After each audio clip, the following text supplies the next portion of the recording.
Bon, salut à tous, ça y est, c'est le moment du live pour parler un peu de chauffage. Donc là, j'ai mis en place déjà un petit tableau de chez Thermador, enfin une petite affiche que j'avais reçue que je trouve vraiment sympa. Donc je pense qu'on va pas mal échanger là-dessus. Et puis j'ai un petit tableau à côté où on fera peut-être des schémas si besoin. Mais déjà, je pense qu'on va faire une explication sur un peu tous les organes qui existent sur ce tableau. Et puis après, on va échanger. Bon, alors, on va discuter un peu de ce petit schéma. Donc déjà, dans l'idée, le schéma représente une pompe à chaleur ici. Donc là, on a le groupe extérieur et l'unité intérieure. Mais ça pourrait être très bien qu'une chaudière, hein. C'est exactement le même principe. C'est juste que voilà, là, vous avez le groupe extérieur qui récupère les calories dehors. Mais si on a une chaudière, ça peut représenter une chaudière. Vous ne fiez pas forcément que à ça. Ce schéma peut vraiment attaquer aussi bien une chaudière bois qu'une chaudière au gaz, qu'une pompe à chaleur, une géothermie, enfin bref, tout ce qu'on veut. Donc ça, voilà, vous attardez pas trop là-dessus. Ce qui est important, c'est ici. Donc là, ce qu'on va avoir ici, donc déjà, ce qu'on peut appeler, c'est qu'en gros, on va couper la bouteille en deux. Si vous coupez la bouteille en deux, on a ce qu'on explique toujours, c'est le primaire. Le primaire, alors déjà, je sais même pas, je vous ai même pas demandé si vous m'entendez. Je pense que oui. Parce que comme j'ai mis un micro, des fois ça peut merder. Moi, je pense que je l'aurais déjà vu dans les commentaires. Alors, le lien du schéma à télécharger, il est dans le drive. Donc le drive, j'ai créé un drive où en gros vous m'envoyez votre adresse mail et avec votre adresse mail 1, 2, 3, je vous inscris et vous avez accès à toutes mes fiches techniques, etc. Tout ce que j'ai pu poster, que ce soit sur le matériel Thermador, AD, les schémas, etc. Enfin bref. Donc ça, si jamais il y en a qui m'ont pas encore envoyé leur mail, que vous faites participer un peu le compte, vous likez régulièrement les photos, que vous m'envoyez quelques commentaires, des choses comme ça, enfin vous faites vivre le compte à votre manière, et ben à partir de là, je vous autorise à accéder à ce dossier de partage. Voilà, c'est tout simple, c'est du donnant-donnant, tout simplement. Donc, avant de perdre le fil, ici déjà, en premier lieu, sur la bouteille, si on la coupe en deux, sur le chauffage, ce qu'on appelle la partie primaire, c'est tout ce qui est du côté du générateur. Donc c'est ce qui émet la chaleur en fait, hein, donc que ce soit la chaudière, la pompe à chaleur. Donc là ici, si vous coupez la bouteille en deux, on est vraiment sur primaire. Donc ça c'est la partie primaire, donc c'est ce qui est généré par le générateur de chaleur. Et de l'autre côté, on a la partie secondaire. Alors la partie secondaire, ça peut être aussi bien un seul circulateur, c'est-à-dire un seul réseau sur des radiateurs, qu'un réseau radiateur, un réseau plancher, ce sera toujours le réseau secondaire. Ce qu'on appellera le secondaire, c'est après la bouteille, voilà, vous attaquez le réseau secondaire. Donc voilà, ça c'est déjà première étape, c'est ça. Je vais essayer de faire doucement pour pas perdre tout le monde non plus. Moi, ce que j'essaie toujours, c'est d'avoir des explications assez simples. Je sais pas que j'aime pas rentrer dans la technique, c'est que j'aime pas perdre du monde quand j'explique les choses. C'est-à-dire que si je l'explique, j'essaie de les expliquer assez simplement pour qu'un maximum de personnes puissent comprendre. Donc, vous inquiétez pas si je ne parle pas de termes ultra techniques. Je fais plutôt des métaphores sur des choses, sur des images. Moi, je fonctionne beaucoup comme ça, à l'image. C'est-à-dire que je me projette quelque chose dans la tête et c'est comme ça que je comprends. Si je lis des cours pendant 3 heures, je vous ai déjà dit, je ne comprends rien, enfin clairement. Par contre, si on m'explique et que je fais une image dans ma tête, je la comprends totalement et c'est beaucoup plus facile pour moi d'interpréter après un schéma de principe. Enfin, j'ai toujours fonctionné un peu comme ça. Voilà. Donc, alors pourquoi personne ne raccorde les bouteilles de la même façon? Alors ça, on va y venir tout à l'heure. Alors, il n'y a pas de méthode miracle, c'est surtout de savoir pourquoi on mettrait 100 litres, pourquoi on mettrait 30 litres, pourquoi on mettrait 25 litres. C'est surtout pour ça en fait, c'est surtout là où il faut s'en préoccuper. Plus que, en fait, aujourd'hui on mélange tout ce qui est bouteille de mélange, bouteille de découplage, collecteur, enfin bref, tout ça, tout le monde mélange un peu tout. Et en fait, c'est lié au fait qu'aujourd'hui les produits évoluent. Donc, c'est-à-dire qu'aujourd'hui, on a des pompes à chaleur, des chaudières, etc. qui évoluent énormément. Et à l'avant, à l'époque, on avait des chaudières en tout ou rien et on avait des pompes à chaleur en tout ou rien. C'est-à-dire qu'elles démarraient plein pot et elles s'arrêtaient. elle démarrait plein pot, elle s'arrêtait. Aujourd'hui, on a des systèmes de pompe à chaleur, de chaudière, etc. avec des puissances variables. Donc forcément, la taille des bouteilles va diminuer. Voilà. Ça, c'est vraiment la chose qu'il faut retenir.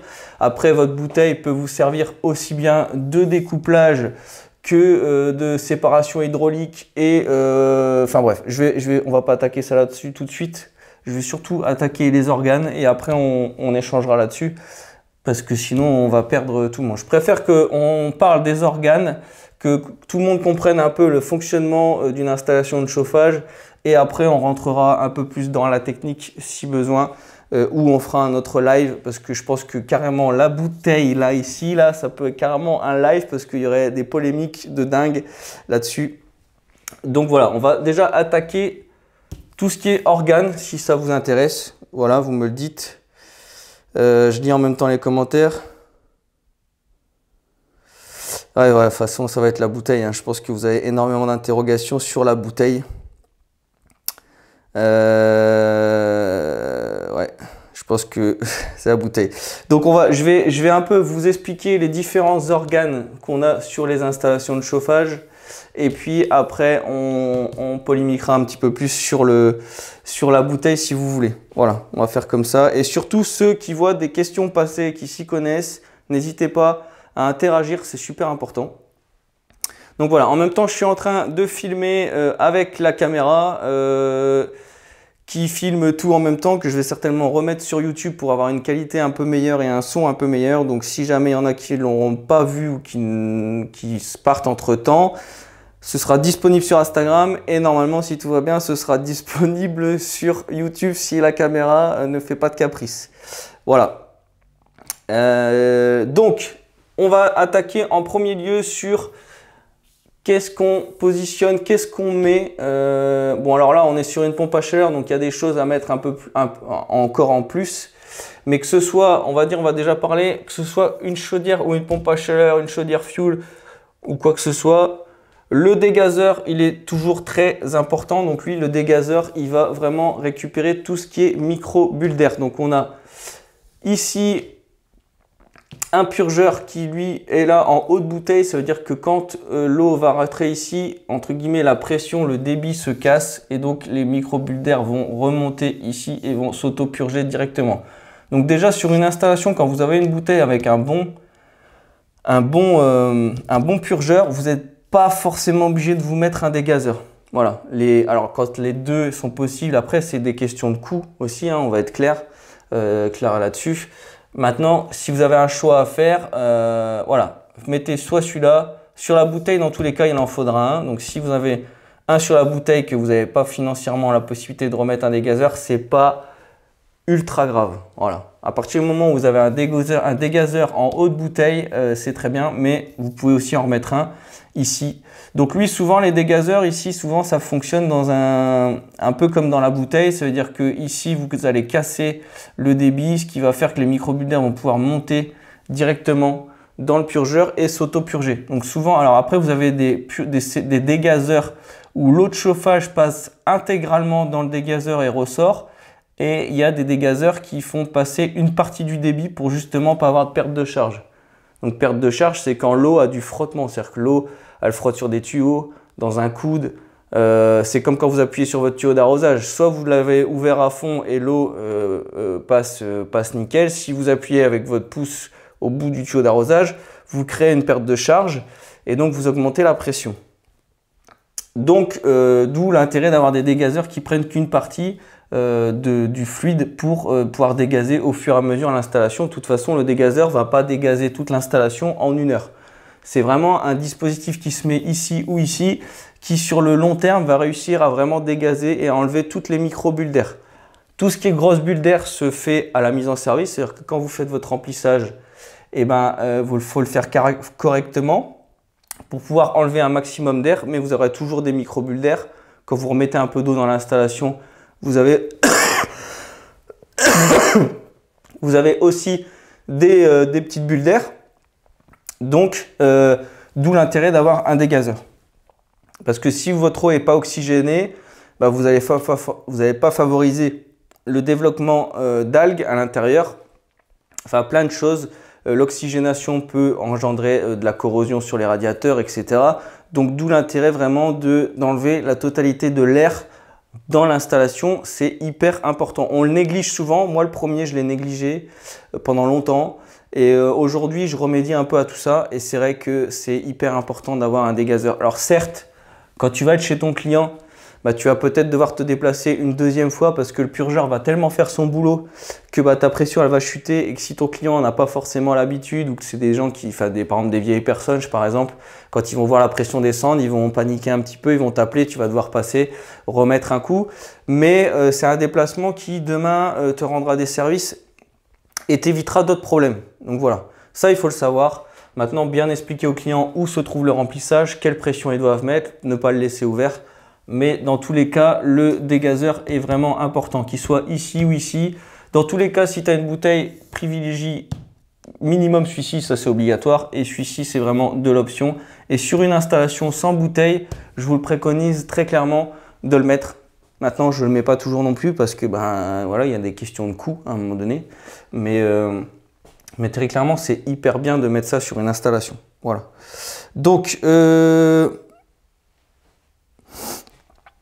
alors oui, la bouteille est primordiale sur des installations de pompe à chaleur, mais ça, on va en parler. Alors, entre la bouteille, c'est simple, un dégazeur, un pot à bout, un vase, un disconnecteur et une vanne d'équilibrage. Ouais, donc voilà, on a parlé du dégazeur, donc ça, c'est la première partie. Ici, après, on a une vanne d'équilibrage. Alors, la vanne d'équilibrage chez Thermador, c'est une sorte de vanne, en fait, avec une lecture de débit. Alors ça, sur des pompes à chaleur, ça peut être très pratique sur du SAV. Parce que souvent sur les pompes à chaleur, on a des capteurs de débit qui nous affichent directement le débit. Sauf que si votre capteur ici, électronique, est défaillant, ça c'est manuel. Ça veut dire que vous avez le passage de l'eau, vous avez une petite tirette ici, vous tirez sur la tirette, vous la relâchez et là le contrôleur vous affiche visuellement le débit que vous avez en instantané. Ça veut dire que je ne sais pas, votre pompe à chaleur vous dit qu'elle est en défaut de débit et quand vous regardez à votre contrôleur de débit entre guillemets manuel, enfin visuel, vous tirez, vous voyez que vous avez le bon débit, bah, vous savez que c'est peut-être votre capteur dans la chaudière qui merde et qu'il faudra certainement changer, où il y a peut-être des bouts, des choses comme ça, des choses qui me dérangent et qui fait que ça va générer des défauts. Donc ça vous permet de faire un vrai contrôle visuel et c'est surtout pour le SAV. Après, en la mise en service, il n'est pas forcément utile, mais c'est vrai que c'est toujours bien de le mettre. Moi, j'en mets pas toujours. Ça, c'est pareil, c'est un certain coût. Le principe de fonctionnement, c'est juste d'avoir une vanne en fait dessus que vous bridez. Donc ici, en haut de vanne d'équilibrage, vous avez comme une vanne, comme si vous aviez un manche. Et vous venez brider pour justement soit l'ouvrir en totalité ou brider pour faire chuter justement ce débit quand vous avez des débits trop importants. Mais en général, elle reste relativement ouverte puisque sur une pompe à chaleur, vous avez un débit minimum et pas forcément maximum. Alors attention, quand je dis maximum, de toute façon, c'est le circulateur de la pompe à chaleur qui vous fera votre débit maximum. Donc le tout, c'est d'avoir surtout une vanne qui vous permet, dans ce principe-là, la vanne d'équilibrage vous permet surtout d'avoir un contrôle visuel pour le SAV. Donc ça, voilà, allez vite. Donc voilà. Vous inquiétez pas, on va parler des bouteilles après. Vous inquiétez pas, on va en parler. Je préfère parler vraiment du détail complet qu'on a sur une installation de chauffage qui est très important et qu'on néglige beaucoup. Moi, le premier, je l'ai négligé pendant quelques temps en pensant que ce n'était pas forcément utile, mais ça l'est clairement. Je vous assure, après avoir vu des installations embouées, mal entretenues, pas avec les bons produits, ce que ça peut engendrer comme frais, comme dégâts et comme des fois irréversibles, ce que ça peut coûter au client. Je vous assure que quand vous faites une installation qui est nickel, que vous mettez les bons produits, les bons accessoires, et ben demain vous avez surtout beaucoup moins des SAV. Alors moi qui suis artisan, il y en a ils vont me dire le SAV c'est bien, on facture. Moi je ne suis pas dans cette optique-là, dans le sens où on est 4 dans l'entreprise et moi le SAV très clairement me fait perdre du temps. Moi là où je m'éclate, c'est quand je fais des installations neuves, quand je fais des rénovations, quand je fais des trucs un peu techniques, etc. Moi, me déplacer pour une panne, c'est pas un truc qui... Je le fais parce on suit nos installations, mais c'est pas quelque chose sur lequel je cours après.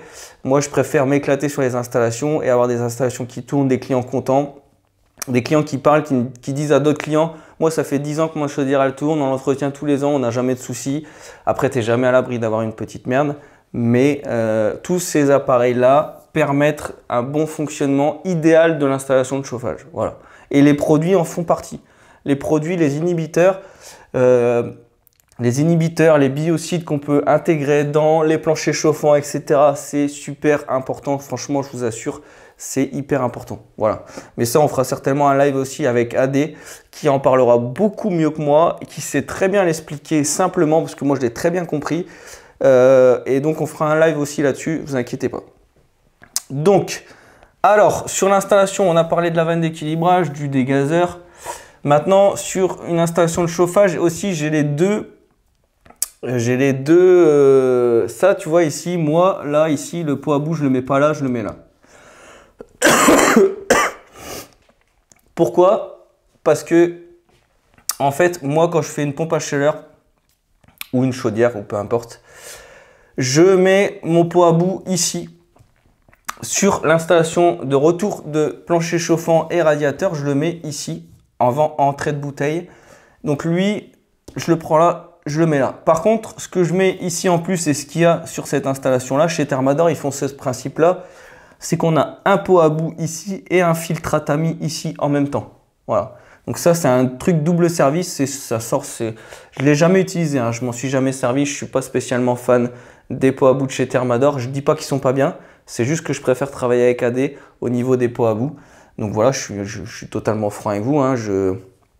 AD ont vraiment des très bons produits. Je m'entends très bien avec eux. J'ai un bon support technique. Chez Thermador aussi, sur d'autres choses.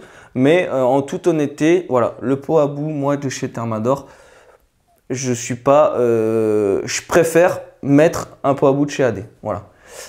Donc, par contre, la petite particularité qui est sympa chez Thermador, c'est qu'ils ont une sorte de filtre à tamis ici et un pot à bout intégré directement sur ce système-là. Donc, tu peux acheter soit le pot à bout ou le pot à bout avec le fameux filtre à tamis. Donc, c'est le double service. Donc, moi, le double service, ce que je fais, c'est que moi, je mets un filtre à tamis simple ici, comme vous avez pu voir sur l'installation de pompe à chaleur que j'ai fait il n'y a pas longtemps. Donc, filtre à tamis ici pour vraiment protéger les micro-particules qui pourraient retourner dans l'échangeur à plaques ici de la pompe à chaleur ou dans le corps de chauffe de la chaudière ou dans les 23 voies, etc. C'est toujours pareil. C'est que plus tu vas retenir les micro-particules qui pourraient rentrer dans la pompe à chaleur ou dans le générateur tout simplement, moins tu auras de soucis. Il vaut mieux le récupérer et le vider tous les ans. Donc un filtre à tamis, c'est un petit grillage avec un certain nombre c'est une dimension en fait, une sorte une sorte d'émail, c'est un rond émaillé, donc il y a plein de petits trous, c'est un tout petit grillage qui est très très fin et donc qui lui va récupérer une bonne partie des particules. Par contre, il faut toujours le surdimensionner. Ça, bien important, je vais le préciser. Si vous avez par exemple une tuyauterie, souvent en pompe à chaleur, on est en 28, en cuivre de 28 en général. Si vous avez du 28, il ne faut pas mettre un filtre à tamis en 1 pouce. Il faut toujours mettre un diamètre au-dessus puisque le filtre à tamis génère de la perte de charge. Et c'est surtout quand il va commencer à s'encrasser. Plus vous avez d'échanges sur le filtre à tamis, plus l'eau pourra facilement passer. Si vous mettez un débit trop faible, dès qu'il va commencer à se colmater, vous allez avoir des problèmes de débit, surtout sur les pompes à chaleur. Donc ça, filtre à tamis toujours surdimensionné et je le mets sur le retour de la pompe à chaleur, enfin de la bouteille, pardon. Et par contre, moi, mon pot à bout, je le prends et je le mets là. Parce que l'intérêt du pot à bout, c'est de récupérer tout ce qui est l'émail de fer, les bouts en suspension, les bouts qui se sont mélangés à l'émail de fer, les bouts qui se sont mélangés avec ça crée un micro-organisme souvent dans le plancher chauffant quand vous n'avez pas mis de biocide.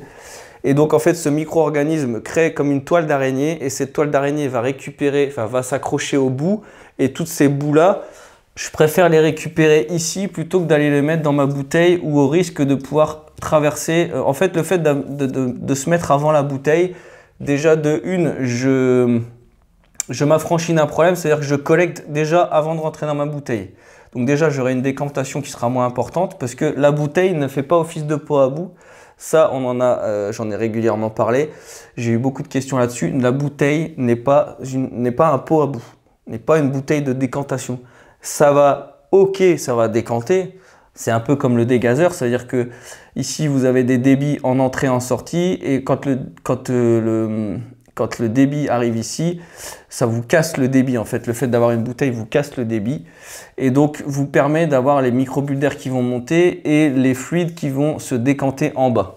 Par contre, moi, ce que je privilégie, c'est toujours de les récupérer avant sur un pot à bout. Donc déjà, visuellement, vous allez pouvoir voir ce que vous avez dans votre installation au bout d'un an. Et puis, éviter de décanter ici. Tout simplement, même s'il y a toujours une petite chasse à faire en fin d'année, le jour où tu fais l'entretien, tu fais une petite chasse pour évacuer la petite décantation qu'il pourrait y avoir si le pot à bout laisse passer une partie. Donc ça c'est bien, mais il vaut mieux collecter avant que d'aller tout foutre dans la bouteille ou de le récupérer ici après la bouteille. Moi je ne suis pas spécialement fan, je préfère la double sécurité dans le sens où je récupère une grosse partie ici, après j'ai toute faible partie qui va venir se décanter ici et après j'ai mon filtre à tamis, si on a un qui a réussi, un petit warrior qui a réussi à passer quand même, bah hop, il est pris dans le filtre à tamis et là tu protèges ton installation à 100%. Par contre, ça nécessite un entretien annuel. Ça, c'est clair et net. Et si l'installation est vraiment dégueulasse, tu peux tout boucher au bout de 4-5 mois. Donc ça sert à rien de faire une installation neuve complète comme ça, avec tout ce qu'il faut, tout ce qu'il y a besoin. Tu fais la Rolls-Royce du chauffage. Si tu n'as pas traité ton installation quand tu es en rénovation, que tu n'as pas traité ton plancher chauffant, tu n'as pas traité tes radiateurs, c'est mort, je te le dis. Vaut mieux tout traiter et faire tout à neuf ici que de faire que la moitié. Hein. Très clairement, ça c'est des sources à problèmes et c'est souvent les problèmes qu'il y a. Les problèmes de débit, c'est des filtres bouchés, c'est des installations pas désembouées, c'est des installations pas traitées, c'est quasiment tout le temps comme ça. Hein. Voilà. Donc, je lis pas beaucoup vos questions, je sais pas si... Voilà... Tac, tac, ouais, donc ouais, c'est bon. Écoutez, je pense que vous écoutez pas mal ce que je suis en train de dire. Donc là, pot à bout ici. Après ici, on a le remplissage. Donc ça, c'est une grosse polémique aussi. En pompe à chaleur, obligatoire, enfin même sur toute installation, entre guillemets, obligatoire d'avoir un disconnecteur. Aujourd'hui, j'ai toujours pas trouvé chaussure à mon pied au niveau disconnecteur. Il faut que j'essaye ceux de chez Thermador. J'en ai déjà posé un une fois, ça a l'air d'aller. Après, très clairement, je ne suis pas hyper convaincu sur les disconnecteurs dans le sens où dès qu'on les ouvre, en fait, ça fuit. Et alors moi, je m'en fous que ça fuit puisqu'une fois que j'ai rempli mon install, je le referme et puis ça fuit plus. La seule chose, c'est que j'ai déjà eu le cas sur pas mal d'installations où en fait, les gens remplissaient le chauffage parce qu'il fallait mettre un petit peu, il manquait un petit peu d'eau. Et le disconnecteur, en fait, c'est un double clapet. C'est-à-dire que vous avez une vanne, un clapet, vous avez une vanne, un clapet, une vanne, dans l'idéal. Et en fait, ce qui permet, le disconnecteur permet, entre guillemets, de ne pas polluer l'eau sanitaire. Ça veut dire que si un jour, par le plus grand des hasards, ici, vous avez la pression d'eau de ville, donc ça, c'est l'eau de ville qui arrive. Ici, vous avez en général 3 à 4 bars de pression d'eau de ville. Et ici, sur le chauffage, on est entre 1 bar et 1 bar 5, 2 bars si vraiment il y a beaucoup de hauteur. Mais voilà, c'est souvent entre 1 bar et 1 bar 5. Si par le plus grand des malheurs, tu n'as pas de pression ici, admettons, je sais pas, dans la rue, ils ont coupé l'eau, que tu as moins de pression sur ton arrivée d'eau de ville que sur ton eau de chauffage, et ben en fait, si tu ouvres à ce moment-là le remplissage du chauffage, ton eau de chauffage pourrait repartir dans l'eau du réseau potable. C'est tout simplement pour ça qu'on met des disconnecteurs. Alors moi, je mets une vanne, un clapet, une vanne et je ne mets pas de disconnecteur. Maintenant, c'est un organe obligatoire. Mais soit tu mets un vrai disconnecteur qui coûte un certain montant et qui fait vite monter la note au niveau de la facture sur l'installation. Soit tu mets un disconnecteur, entre guillemets, je vais dire pas cher, domestique, mais une fois sur deux, il pisse. Alors, il doit couler, hein. Ça veut dire que normalement, quand tu ouvres ici, tu ouvres d'abord ton eau sanitaire et tu ouvres ton eau de chauffage. Tu remplis, normalement, il ne doit pas couler.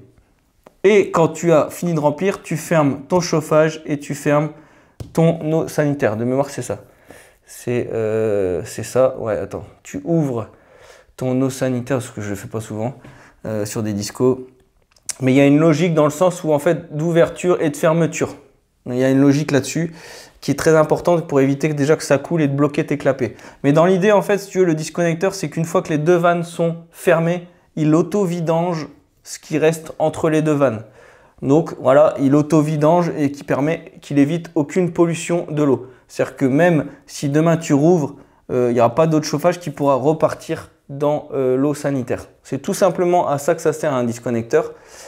Mais c'est vrai que les petits disconnecteurs domestiques, ce que je dis domestiques, c'est pour les installations domestiques, sont pas, pour moi, ouf quoi. Alors, ils font leur boulot, hein, tu peux remplir, sauf que souvent ça coule. Les clients voient que ça coule, ils t'appellent, ils te disent oui, c'est pas normal, quand je remplis de l'eau, ça coule. Et tu es obligé de repasser. Enfin, pour moi, ça a toujours été une grosse galère, les disconnecteurs. Même sur les disconnecteurs de chaudière, les petits disconnecteurs qu'on a en dessous des chaudières, quand ils se mettent à pisser, les clients ils t'appellent parce qu'il y a de l'eau qui coule quand ils remettent de l'eau, donc ils ont peur, donc ils touchent plus. Faut que tu y retournes. Enfin, moi qui gère le SAV, je peux vous dire que c'est pas toujours évident. Donc c'est pour ça que c'est vrai que des fois, j'en mets pas sur des installations. Voilà, tout simplement. Maintenant, je sais que je suis pas conforme, ça je le sais. C'est pas bien. Mais à un moment donné, moi je peux pas me déplacer constamment sur mes installations pour des disconnecteurs. Aujourd'hui, j'ai pas trouvé chaussure à mon pied. On verra demain. On verra si un jour je trouve un disco, je vous le dirai. Je vous dirai voilà, il est efficace, il marche bien, j'ai pas trop de soucis, je vous le dirai. À l'heure d'aujourd'hui, j'ai pas trouvé. Franchement, j'ai pas trouvé. Alors, c'est bien, il y a Florian qui est là aussi pour répondre un peu aux questions.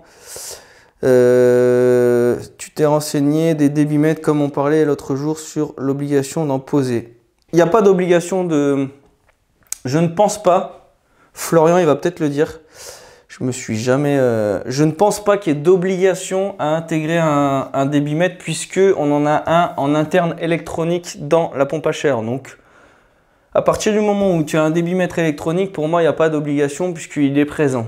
Là, on est vraiment sur un débitmètre qui va être visuel et qui va te permettre demain pour le SAV de pouvoir contrôler ton débit d'installation et peut-être l'encrassement de ton filtre plus facilement que de rentrer dans les paramètres et de pouvoir vérifier. Mais aujourd'hui, le débitmètre externe, à partir du moment où tu en as un électronique dedans, pour moi, il n'est pas obligatoire. Maintenant, moi, j'en ai encore jamais mis sur des pompes à chaleur. Parce que de toute façon, moi, dès que j'ai un souci sur une PAC, ce que je fais en premier, c'est que déjà, je revérifie mon filtre à tamis. Ça, c'est la base. Je vérifie mon pot à bout. Je vérifie que mes débits soient bons. Et c'est vrai que ça, c'est quand même bien. Il faudra peut-être que j'y pense, un de ces quatre. À peut-être en mettre sur des installations pour, entre guillemets, gagner du temps à SAV. Maintenant, aujourd'hui, à chaque fois que j'ai eu... Avoir un débitmètre intégré qui fonctionne mal dans une PAC, ça arrive, mais c'est quand même assez rare. Ça arrive. Ça arrive. Mais de toute façon, après, tu peux le voir différemment. Maintenant, je ne dis pas qu'il faut s'en affranchir. Hein. Pour le SAV, c'est top. Maintenant, ce n'est pas obligatoire puisqu'il est intégré pour moi. À moi, je dis une bêtise. Hein. Ça, à confirmer. Je vais voir. Non, seulement plancher chauffant. Donc, peut-être ce serait obligatoire sur du plancher chauffant. Oui, mais après, les débitmètres, c'est sur les collecteurs directement.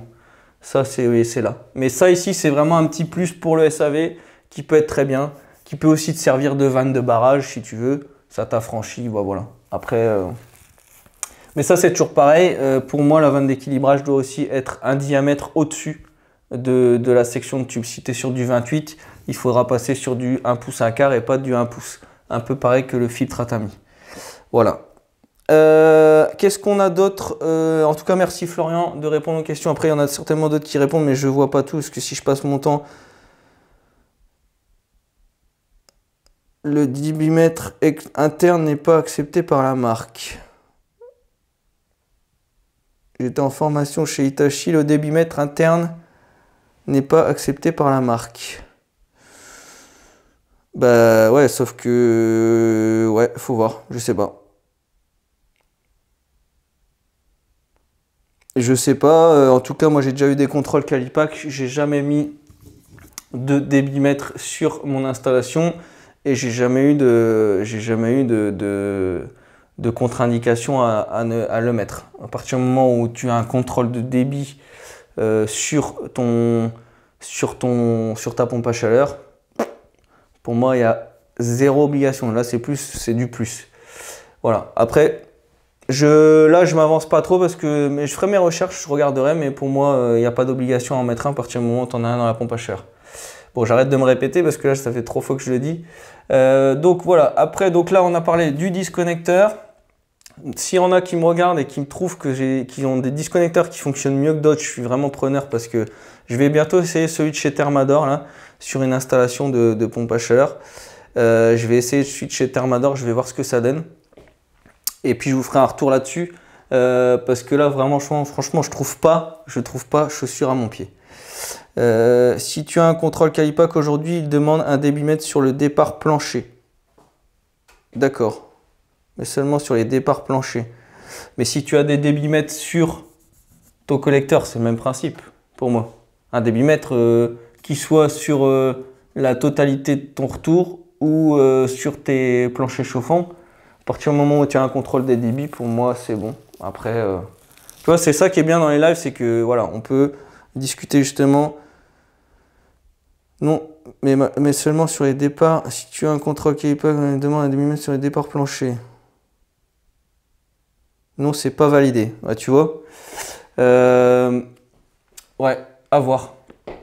Ça, limite, j'échangerai avec Florian. Si jamais il y a un truc qui existe là-dessus, je vous le posterai, je vous le dirai parce que. Moi, j'ai déjà eu des contrôles. Après, c'est toujours pareil, ça dépend du contrôleur, etc. Mais à partir du moment où en fait, tu as un visuel de débit qui s'affiche ici, parce qu'en fait, c'est que du visuel. Hein. Un débitmètre, c'est que du visuel. Ça te permet de voir, entre guillemets, si tu as un bon échange et que tu as une bonne circulation et que tu n'es pas un circuit qui soit bouché, par exemple, ou que tu n'es pas juste le bon débit sur les planchers. Je vais poser la question. J'avais posé la question à mon dernier contrôle. Écoute, ça, on fera notre recherche. Je vous y répondrai. Quand je ferai une install ou quoi, en story ou quoi, je vous reposterai un truc où je vous dirai. Parce que là, je me fie jamais trop, entre guillemets, quand je pose des questions, quand j'ai des contrôles. Les mecs te disent des choses, mais des fois, c'est pas forcément vrai. Ou ils adaptent un peu le truc. Donc, il faut vraiment que je trouve le texte Calipac et je regarde vraiment en détail ce qui est demandé sur les installations pour que ce soit conforme. Et de ce fait-là, on fera peut-être un live sur le Calipac qui vous dira... Ouais, on fera ça. On fera un live sur le Calipac sur quelles sont les obligations qu'on doit avoir sur toute une installation de pompe à chaleur. Ça peut être très intéressant. Mais oui, de toute façon, il n'y a rien à comprendre. Après, les normes ne sont pas forcément logiques. C'est là où souvent tu te rends compte qu'en fait les gens qui font les normes ne sont pas forcément professionnels et que des fois il n'y a pas de... Des fois il y a des choses qui vont manquer, qui ne seront pas obligatoires et que tu te demandes pourquoi elles ne le sont pas. Et il y a des choses qui vont être obligatoires qui n'ont pas un réel intérêt. Franchement, voilà. Donc c'est ça qu'il faut se dire. Donc après, il faut tout mesurer. Après, c'est sûr que quand tu as un contrôle Calipac et que c'est clairement écrit noir sur blanc et que tu ne l'as pas fait, c'est tout, tu perds ton habilitation Calipac, donc il faut forcément le mettre. Mais ça, je me renseignerai. Tu as un beau polo en tout cas, t'as vu? Je l'ai fait broder et tout, hein, c'est moi. Hein. J'ai fait un beau polo de chez AD. Là, ça, c'est le polo de chez AD qui m'a envoyé. Et puis moi, j'ai fait une petite broderie sympa. J'aime bien. J'aime bien faire broder. Déjà, la machine, ça part pas. Et puis, c'est sympa. En tout cas, merci. Donc... Qu'est-ce qu'on a après la bouteille? Non, dans la bouteille. Après, on a un vase d'expansion avec potence et soupape. Alors ça, c'est pareil. Soupape, chauffage, super important. Super important. Je le dis parce que souvent, je le vois. Votre soupape chauffage, soit elle est intégrée dans la pompe à chaleur ou dans la chaudière. Mais surtout, la chose très importante, et vous allez comprendre pourquoi, cette soupape-là, elle est faite pour protéger l'installation. C'est-à-dire que la soupape chauffage, ce n'est pas une soupape sanitaire, hein, c'est une soupape chauffage. La soupape chauffage, à 3 bars, elle crache. C'est-à-dire que dès qu'on va dépasser 3 bars de pression dans l'installation, tout du moins côté pompe à chaleur, chaudière, générateur, tout simplement, dès qu'on va dépasser les 3 bars, elle va s'ouvrir et elle va cracher de l'eau pour faire chuter cette pression et protéger tous les organes de la pompe à chaleur. Donc là, tu vas comprendre pourquoi je vais dire qu'il faut faire attention. C'est que, admettons, ta pompe à chaleur, elle fonctionne. Qu'un client parce que c'est souvent le cas. Un client ou un copain ou un machin, ils veulent faire un truc sur ton installation de chauffage parce qu'il s'est trouvé une âme de bricoleur et qui se prend pour un chauffagiste de ouf. Donc il va venir et il va te fermer les vannes.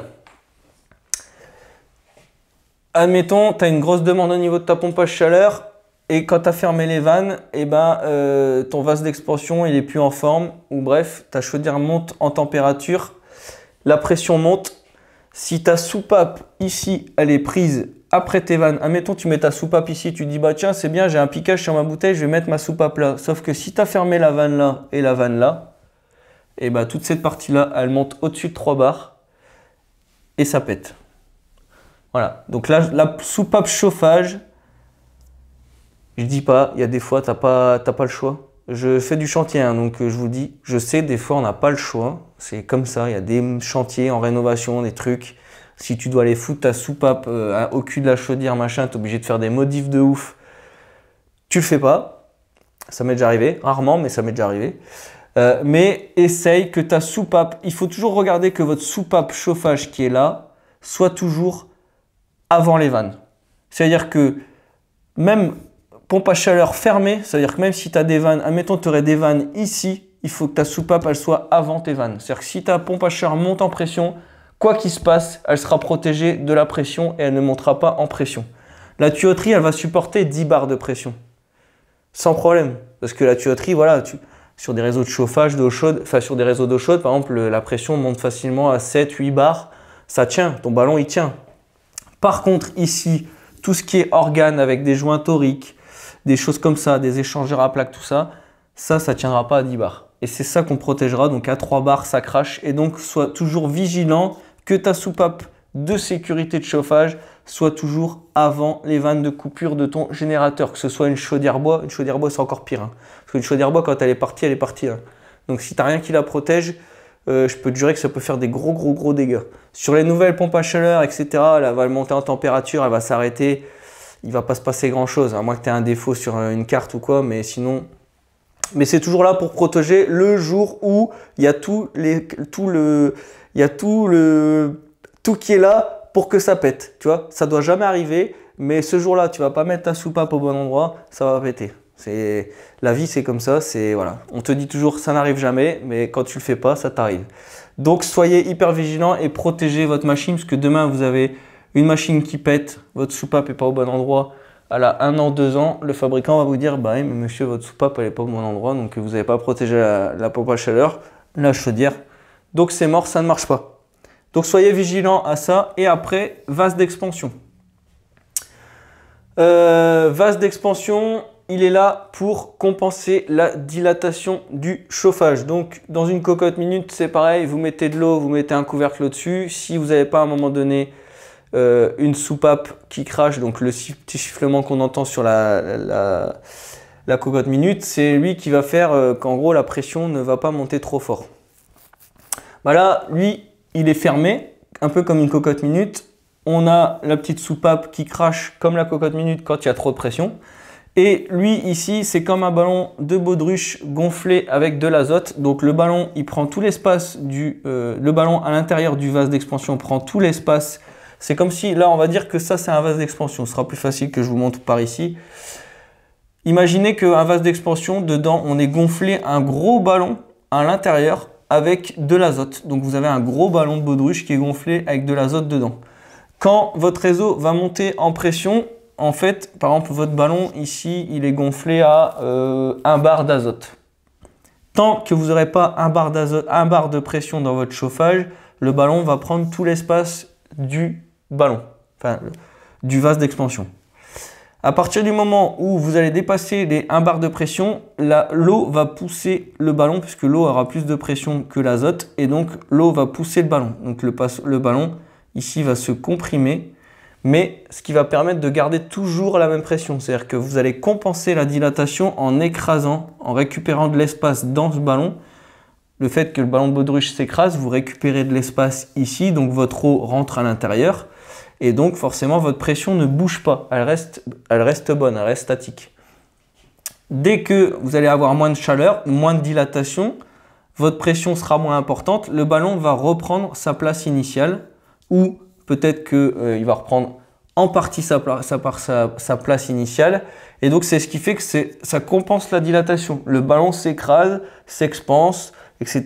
Le fait d'avoir de l'azote dedans, c'est beaucoup mieux parce que l'azote évite que ça assèche ce ballon de baudruche, parce que quand vous mettez de l'air avec du compresseur, l'air assèche la membrane et un jour elle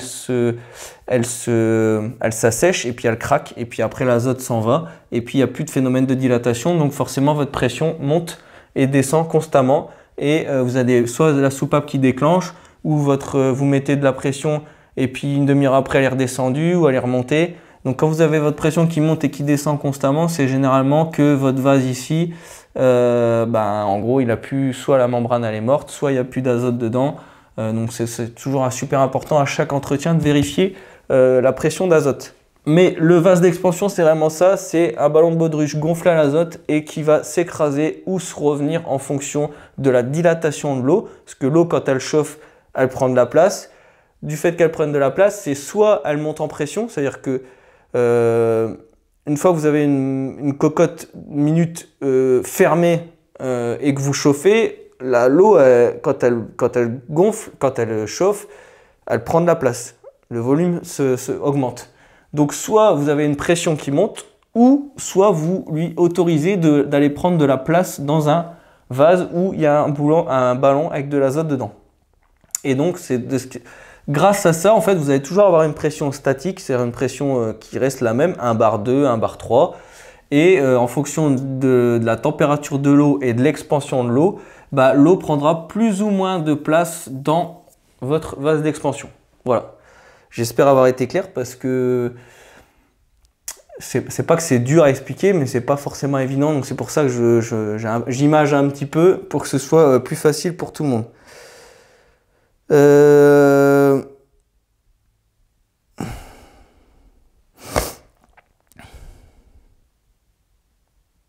Alors attendez, parce que j'ai pas. Là j'ai beaucoup parlé. Je vois que Florian participe pas mal, donc ça c'est cool.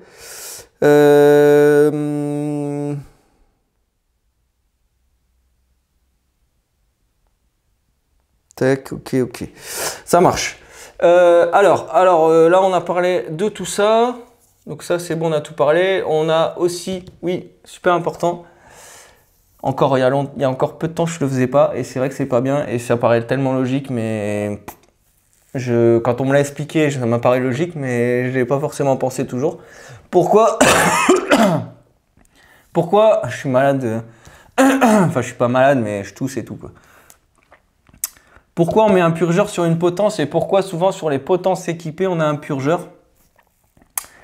Tout simplement parce que je vous ai dit tout à l'heure que si tu regonflais ton ballon avec de l'air plutôt que de l'azote, tu as séché ta membrane. Là, c'est pareil. C'est-à-dire que si ta tubulure, quand tu mets en eau, elle reste pleine d'air ici et que ce n'est pas de l'eau, forcément, ici, tu auras de l'air. Et donc, l'air va assécher ta membrane de ce côté-là. Et donc, ça va faire le même principe. Voilà pourquoi on purge toujours pour que l'eau, toute l'air qui est à l'intérieur puisse se sauver ici. Et donc, de ce fait que l'espace que prend l'eau de chauffage, c'est vraiment de l'eau de chauffage et non pas l'air qui est compris dans la tuyauterie ici parce que tu n'aurais pas mis de purgeur. Ça, c'est super important. On n'y pense pas toujours. On fait souvent des fois, on déporte le vase d'expansion vachement loin, enfin quand je dis vachement loin, 2 mètres, 3 mètres plus loin et on ne met pas de purgeur. Et en fait, ces 2-3 mètres ne seront jamais en eau. Il y aura toujours une poche d'air dedans qui ira se mettre dans le vase et donc de ce fait, en fait, tu vas assécher ta membrane et c'est pour ça que des fois il y en a, ils me disent ouais, je mets des vases d'expansion, au bout de 2 ans, 3 ans, ils pètent.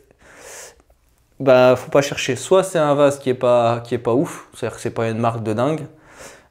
Soit en fait on fait tous la même connerie, c'est qu'en fait on n'évacue pas l'air qu'on a dans notre tuyauterie et ce qui fait que ça va assécher la membrane côté chauffage. Puisque comme je vous l'ai dit, si on repart sur le même principe que là on a un vase d'expansion, ici le ballon de baudruche quand il est livré, il prend tout l'espace du vase et il est rempli d'azote. Et la partie, quand on a du chauffage, enfin l'eau de chauffage qui pousse dedans et qui va justement pousser ce ballon de baudruche, c'est censé être de l'eau de chauffage et non de l'air. Parce que si tu as de l'air ici, et ben c'est ça qui va assécher ta membrane qui est pleine d'azote et ça fera le même principe. Donc ça, hyper important.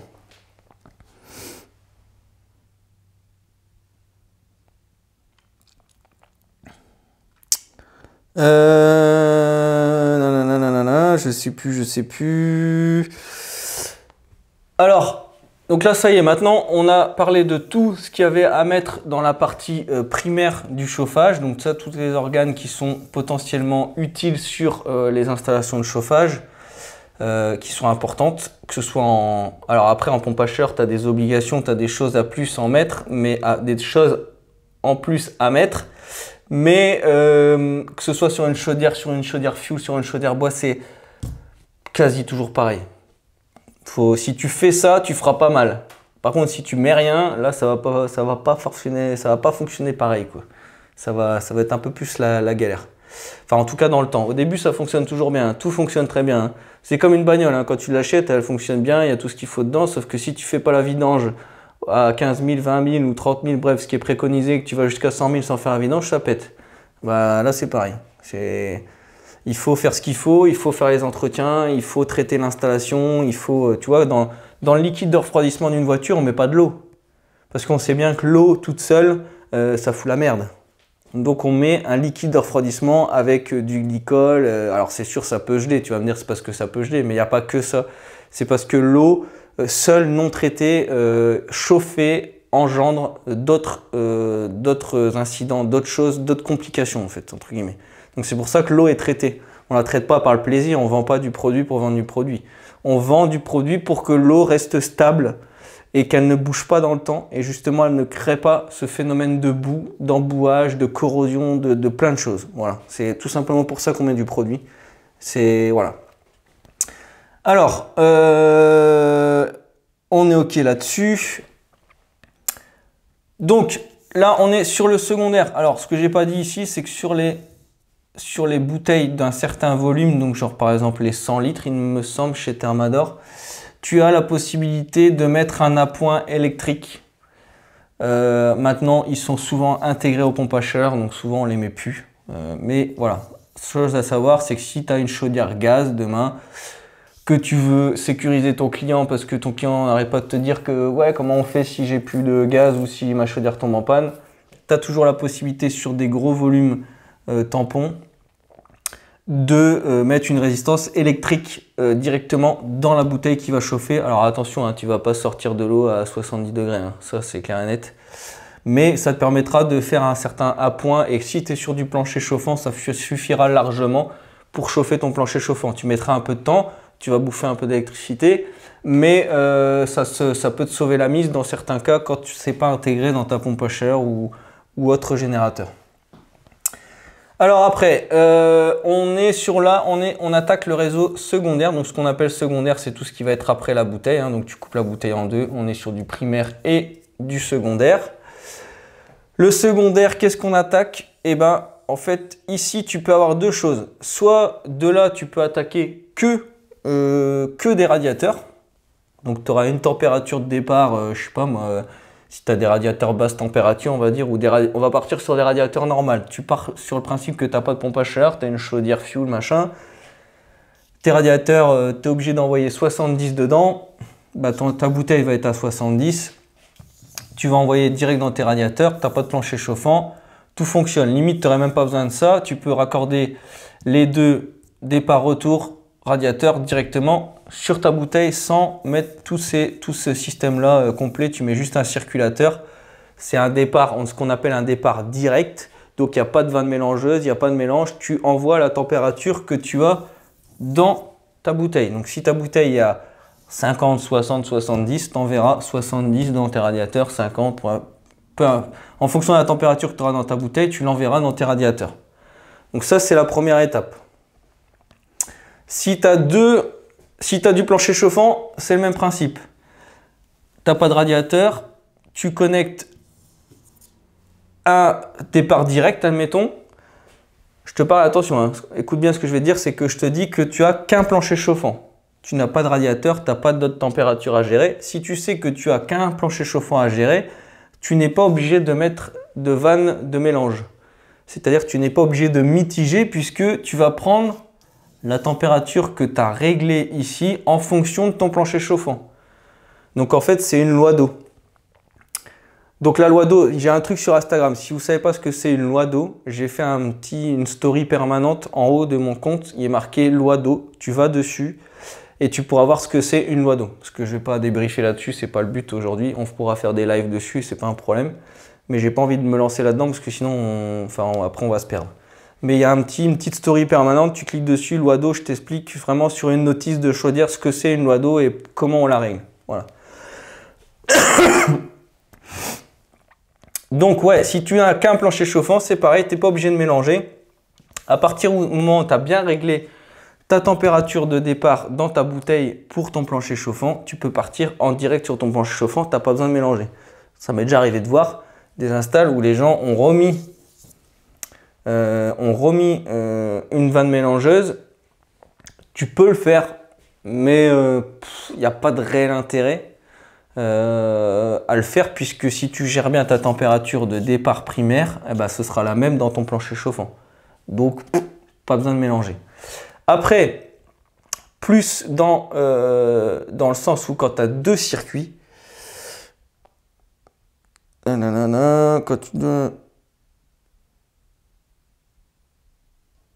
alors ouais, très bonne question.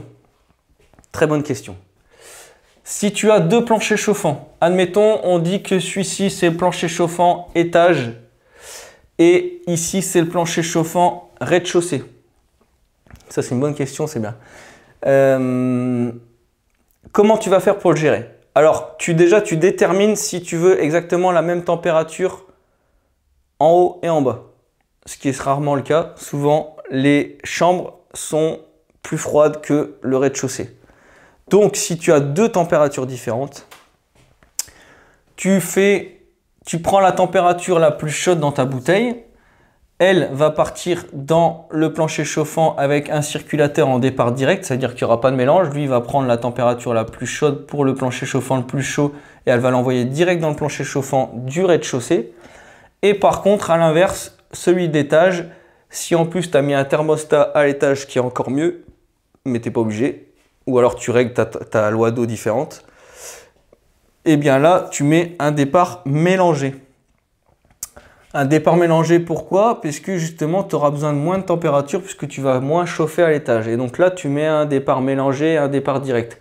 Alors, tu peux aussi mettre deux départs mélangés, mais c'est toujours pareil, c'est une question de coût et il n'y a pas de réel intérêt. Sachant que si tu as bien réglé ta température de départ ici dans ta PAC en lui disant j'ai un plancher chauffant et celui qui a le plus besoin de température, c'est le direct, et celui qui a le moins de besoin de température, je mitige un peu, et ben ça va super bien et ça fonctionne nickel. Voilà. Donc ça, tu peux faire ça. Après, si tu as cette installation-là, bah, c'est le même principe. Tu es forcément obligé d'avoir un départ direct qui va envoyer la température la plus élevée qui se trouve là-dedans directement dans les radiateurs, parce que souvent les radiateurs c'est ceux qui ont besoin de plus de chaleur, enfin c'est toujours plus de chaleur que un plancher chauffant. Et donc là le plancher chauffant c'est pareil, tu vas devoir le mitiger.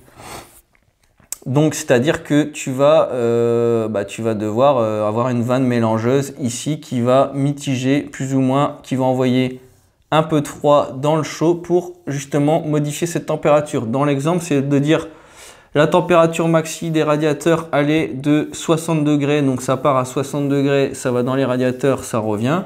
Par contre, le plancher chauffant, il ne faut surtout pas lui envoyer 60 degrés. Il faut envoyer 25, 30, 35, 40. Mais alors 40, c'est déjà énorme. Et donc là, comment on fait pour justement ne pas envoyer les 60 ou 70 degrés qui sont dans la bouteille? Et ben en fait, c'est tout simple. Le départ, il est là, il passe là, il rentre là à 60. Et de là, on a des retours plancher à 20, 25, 30 degrés. On va envoyer ces retours qui sont assez froids dans les départs à 60 degrés. Ici, ça va se mélanger. Et on va atteindre grâce à une sonde qui est ici. Donc c'est pas ça, hein, c'est juste la sonde là. On met une sonde ici, un capteur qui va indiquer à la régulation si on est à la bonne température demandée ou s'il faut qu'on ouvre un peu plus de chaud ou est-ce qu'il faut qu'on ouvre un peu plus de froid pour mitiger au niveau du plancher chauffant. Voilà. Donc ça, on appelle ça une vanne mélangeuse. C'est une vanne qui va injecter plus de froid ou injecter plus de chaud pour mitiger et envoyer la bonne température demandée. Et donc ça, c'est pareil, le plancher chauffant, c'est exactement pareil sur du radiateur. On règle une loi d'eau. C'est-à-dire que dans la régulation, souvent là, tu as besoin d'une régulation complémentaire. Ça veut dire que la régulation de pompe à chaleur de chaudière en général, elle règle tout le primaire. Donc là, tu lui règles ta loi d'eau la plus importante que tu as besoin pour gérer ton départ qui a le besoin de plus de chaleur. Donc si ton radiateur a besoin de 60, il faut que tu règles ta pompe à chaleur pour qu'elle envoie 60 à moins 10 degrés, admettons. Mais tu as un plancher basse température qui lui a besoin d'avoir moins de température. Et donc là, en général, on a une régulation qui, elle, va prendre les températures ici, prendre les températures là et faire des mélanges là. C'est-à-dire qu'elle va savoir quelle température arrive, quelle température on a là, et en fonction de ça, elle va ouvrir ou fermer cette vanne. Mais souvent, c'est une régulation qui est déportée à la pompe à chaleur, qui peut être reliée quand même, ou une régulation complètement indépendante qui n'a aucune interaction sur la pompe à chaleur, ce qui est de plus en plus rare, mais on peut le faire. C'est-à-dire qu'on peut dire à la pompe à chaleur, tu fais ton boulot, jusque-là, tu chauffes à telle température en fonction de l'extérieur. Admettons, tu chauffes à 60 à moins 10. Par contre, je veux que quand il fasse 10 degrés, il n'y ait que, je sais pas moi, 40, 30 degrés. Bref, donc elle va s'adapter toujours en fonction de la température extérieure, d'envoyer la bonne température dans cette bouteille pour pouvoir avoir la bonne température dans les radiateurs et dans le plancher chauffant. Voilà.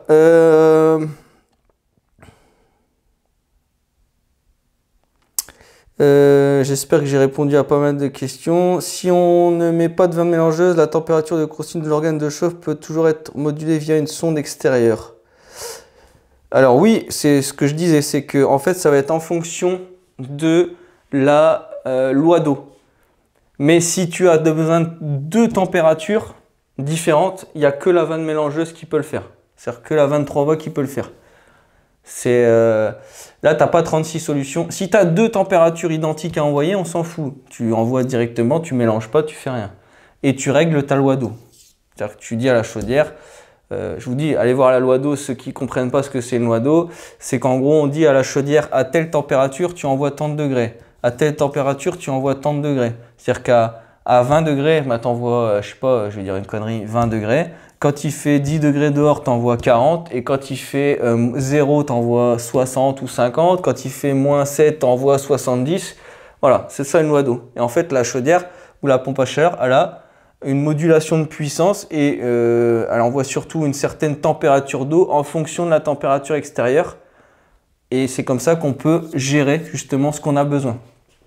Après, ici, le secondaire, c'est vraiment dans le sens où si on a deux émetteurs de chaleur qui n'ont pas la même température de départ, il faut bien mélanger à un moment donné. Voilà. Je vais dire, c'est pas plus compliqué que ça. C'est pas forcément évident quand on n'est pas dedans, mais c'est pour ça que j'essaie d'expliquer le plus simplement possible. Et je trouve ça super important. Et je pense qu'on en aura d'autres de live parce que c'est à force de voir, c'est à force de l'entendre quand tu n'as pas l'habitude d'être dessus ou de travailler dessus.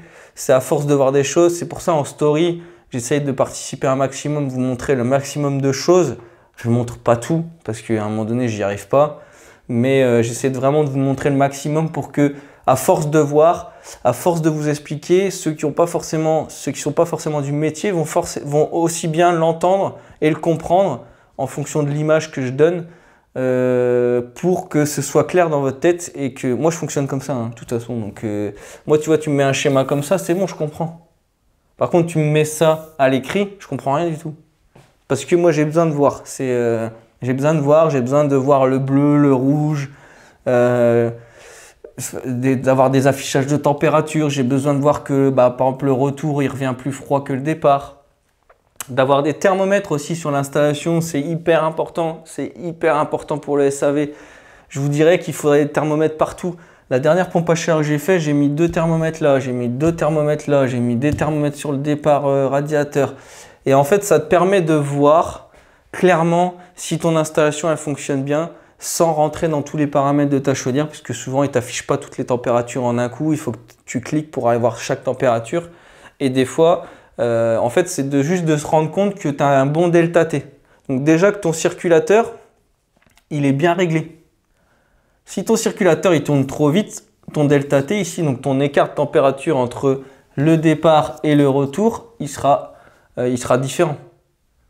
Plus ton débit sera, enfin plus ta pompe sera bien réglée, plus ton delta T il correspondra à ton installation.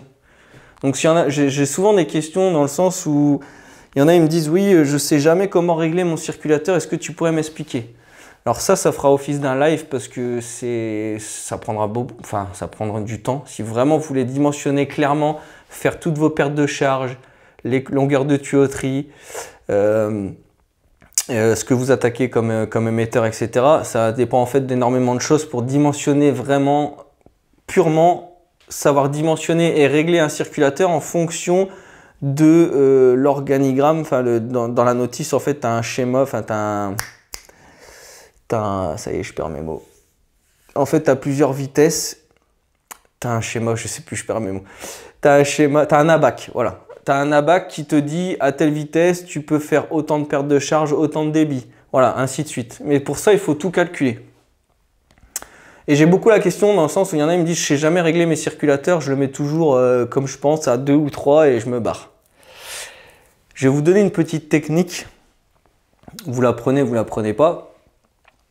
Et je vous cache pas que des fois, j'ai pas le temps. Déjà, des fois, de une, tu connais pas l'installation, tu sais pas où les tuyaux sont passés. Donc déjà, tu connais pas la longueur exacte. Tes pertes de charge, tu peux pas les connaître à 100%, même s'il y a des calculs entre guillemets simplifiés. C'est plus mon but demain de vous faire un live là-dessus ou de vous faire un cours là-dessus, c'est de faire des calculs simplifiés. Hein. C'est pas de rentrer dans les trucs de ouf. Vous êtes chez le particulier, on n'est pas dans l'industrie où le moindre diamètre de tuyauterie compte parce qu'on en a des kilomètres. Là, on est chez le particulier. Que tu mettes un tuyau de 20 ou un tuyau de 16, le tout, c'est de savoir ce que tu dois mettre comme diamètre pour pas être emmerdé. Surtout ça. Donc ça, le but, ce sera de faire une vidéo là-dessus. Mais très clairement, comment dimensionner, comment savoir si ton circulateur est bien réglé. Alors, il te faudra un peu de temps. C'est pour ça, essayez de vous mettre vos installations en service avant 1 heure, de ne pas mettre en service 1 heure avant de vous barrer du chantier parce que ce sera impossible à vérifier ou il faudra repasser. Je vais vous donner une petite technique qui est toute bête, qu'on m'a donnée il y a peu de temps et que, en fait, c'est pareil, c'est logique. Sur des radiateurs, on doit avoir un delta T de 15 degrés. Donc, un écart de température de 15 degrés. D'accord?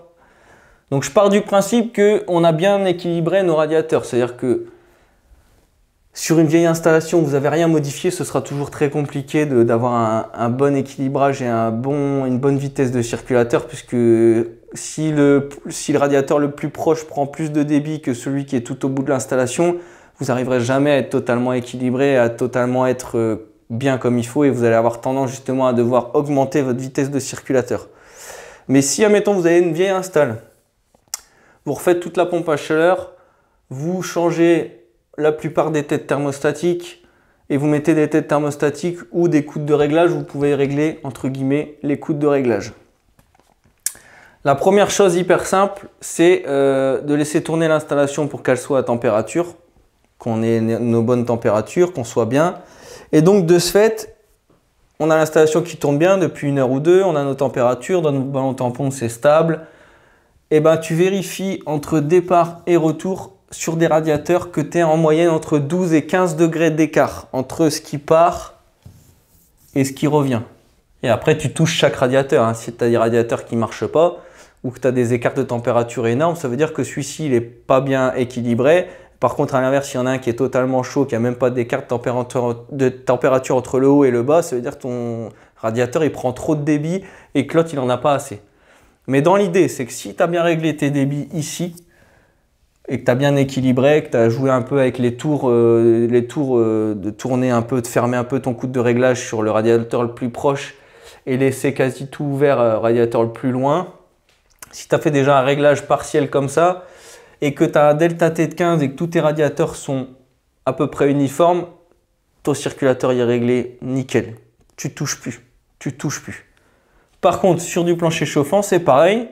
Donc déjà, sur des planches chauffantes, c'est plus facile parce que tu as souvent des débitmètres.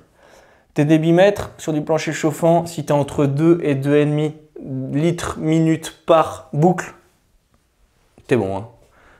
Alors, il y en a qui vont me dire, oui, mais moi, sur mon truc, il est marqué 1,93 litres. Franchement, ne te prends pas la tête avec ça. Tu mets 2 minimum, tu mets jusqu'à 2,5 maximum. Si tu es entre 2 et 2,5, ton plancher va tourner nickel.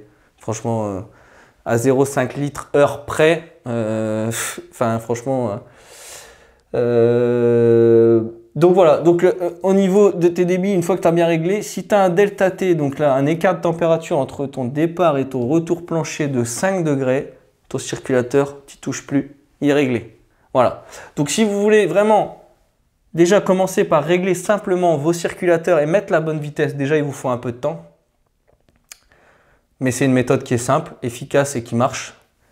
Un radiateur avec un bon delta T, franchement, ça marche du feu de Dieu. Quand vous avez des clients qui vous disent « Mes radiateurs, ils sont super chauds, mais j'ai froid. J'ai une sensation de froid. » En fait, c'est tout simplement parce que certainement que la vitesse dans tes radiateurs est beaucoup trop importante.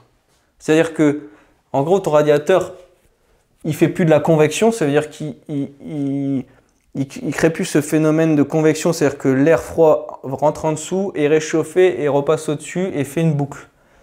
Il fait plus de la convection, il fait du rayonnement. C'est-à-dire qu'il est tellement chaud, entre le départ et le retour, ça passe tellement vite qu'il n'y a pas d'échange. Et tu sens juste la chaleur qui est rayonnante sur ton radiateur. Mais par contre, tu fais plus de convection. Et donc, c'est pour ça que souvent, tu as des radiateurs qui sont hyper chauds, partout, mais tu as froid. Si tu baisses ta vitesse et que tu équilibres ton réseau pour que tu aies un delta T de 15, admettons ceux qui font de la clim, si vous avez des thermomètres à pince, vous pincez là, à Bluetooth, là, chez Testo, ils font ça, ça peut s'acheter, franchement, c'est pas hyper cher. Hein. Vous achetez des thermomètres Testo connectés sur votre téléphone, vous le branchez ici, vous le branchez là, vous devez avoir 12 à 15 degrés d'écart de température entre... C'est ce qui va vous permettre de régler vos radiateurs. Après, tout ce que je vous dis là, ça prend du temps. Hein. Moi, je m'éclate quand je fais ça chez le client. Maintenant, ceux qui tabassent des remplacements de chaudière en une journée ou 2 jours, c'est impossible. Moi, je vous le dis, moi, je m'éclate. Je m'éclate dans ce que je fais. Je vous explique comment moi, je fais quand je travaille. Après, je suis totalement conscient qu'il y en a qui vont me dire « Et sur certaines installations, j'ai pas le temps. J'ai pas le temps. Je regarde plus ou moins si je suis bon. Mais des fois, je vais peut-être repasser l'année d'après. Et puis, en arrivant, je vais peut-être me rendre compte que mon delta T, il est plutôt de 10 que de 15. Et donc, je vais essayer peut-être de brider certains radiateurs parce que je vais voir que certains radiateurs sont beaucoup plus chauds en bas que les autres. Donc, je vais essayer de brider un petit peu et puis c'est là où je vais pouvoir ajuster. Mais je suis totalement conscient qu'on ne peut pas toujours faire tout au top. Voilà. Mais je réponds à une question qui est de comment je peux régler mes circulateurs simplement. Si tu as un peu de temps ou si tu arrives à mettre ton installation en service et de revenir le lendemain pour faire les finitions de calo, le câblage un peu mieux, etc. Mais que tu as déjà ton install qui tourne déjà depuis toute la nuit et la veille, et bien là, en fait, tu peux régler tes circulateurs au top. Voilà. Et c'est une technique qui marche franchement super bien et qui t'affranchit de faire tous ces calculs. C'est juste qu'il faut un peu de temps de fonctionnement. Commence pas à faire un delta T alors que ça fait 5 minutes que ta pompe à chaleur elle tourne. Parce que tu auras forcément peut-être, je te dis une connerie, tu auras peut-être 50 là et 25 ici. Mais c'est parce que tout est froid. Il faut laisser tourner. Et une fois que la maison est à température, que tout fonctionne bien, là, tu peux mesurer ton delta T. Mais sinon, c'est pas la peine de regarder. Ça ne marchera pas.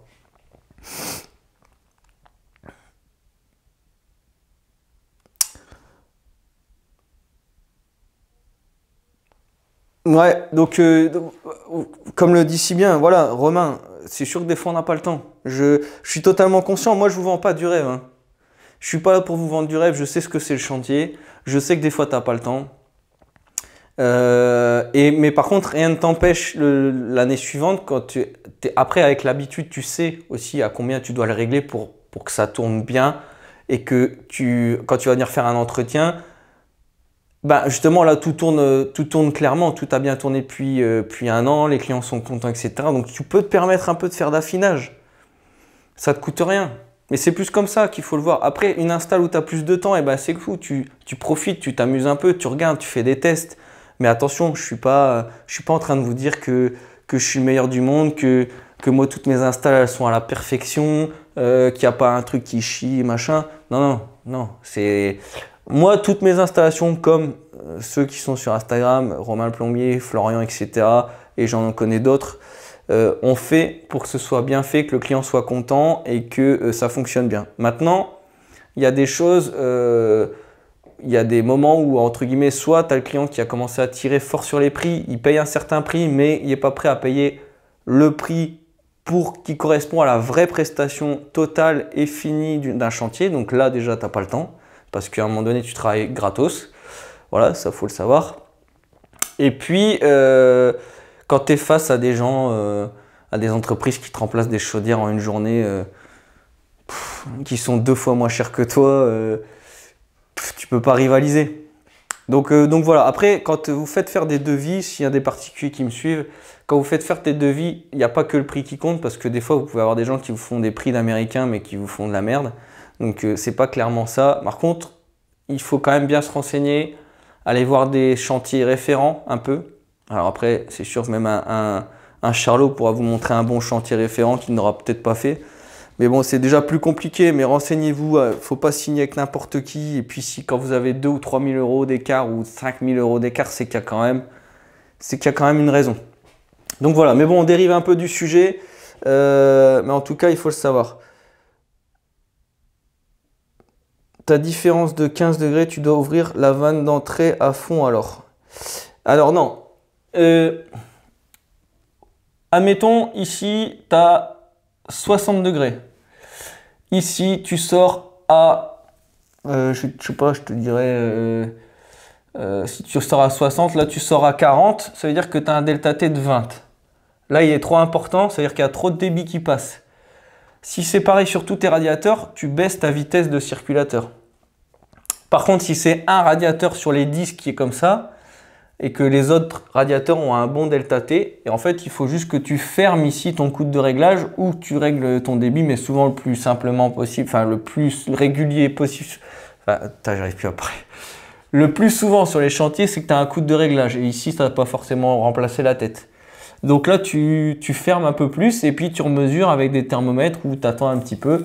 Et ce qui va te permettre de voir que tu es bien équilibré. Et forcément, si tu réduis ton débit, bah, tu auras plus d'échanges et tu auras une meilleure convection. Voilà. Mais en fait, il y a deux choses. C'est soit tes radiateurs sont… Par exemple, tous tes radiateurs ont un delta T de 10, c'est-à-dire un écart de 10 degrés entre l'entrée et la sortie que tu vois apparaître sur tes thermomètres. Bah, c'est qu'en fait ton circulateur il tourne trop vite. Donc là tu descends que la vitesse de son circulateur et tu regardes une demi-heure après ce que ça donne. Ou tu as quelques radiateurs qui ont un débit de passage trop important et là tu vas régler que tes radiateurs, tu vas les brider un peu plus. D'où l'intérêt de régler ton circulateur sur un débit variable, sur des têtes thermostatiques en plus.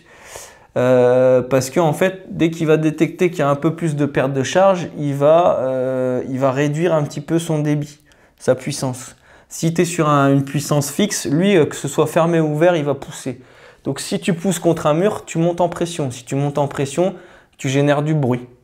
Donc en fait, tu vas générer du bruit. Tu vas entendre comme un… Ouais, sur beaucoup de radiateurs, on entend ça chez les particuliers. Hein. Des gens, ils te disent oui, mon radiateur, il fait du bruit quand tu te couches. Alors en pleine journée, tu l'entends pas, mais la nuit, quand tu vas te coucher, tu n'entends que ça, quoi. Un radiateur, quand il tourne bien, tu ne dois pas l'entendre. Tu ne dois pas l'entendre. Tu dois à la limite pouvoir mettre ton oreille dessus pour entendre un petit bruit. Mais sinon, tu ne l'entends pas. Voilà. Ok. Après, il faut être conscient aussi que les pompes et des…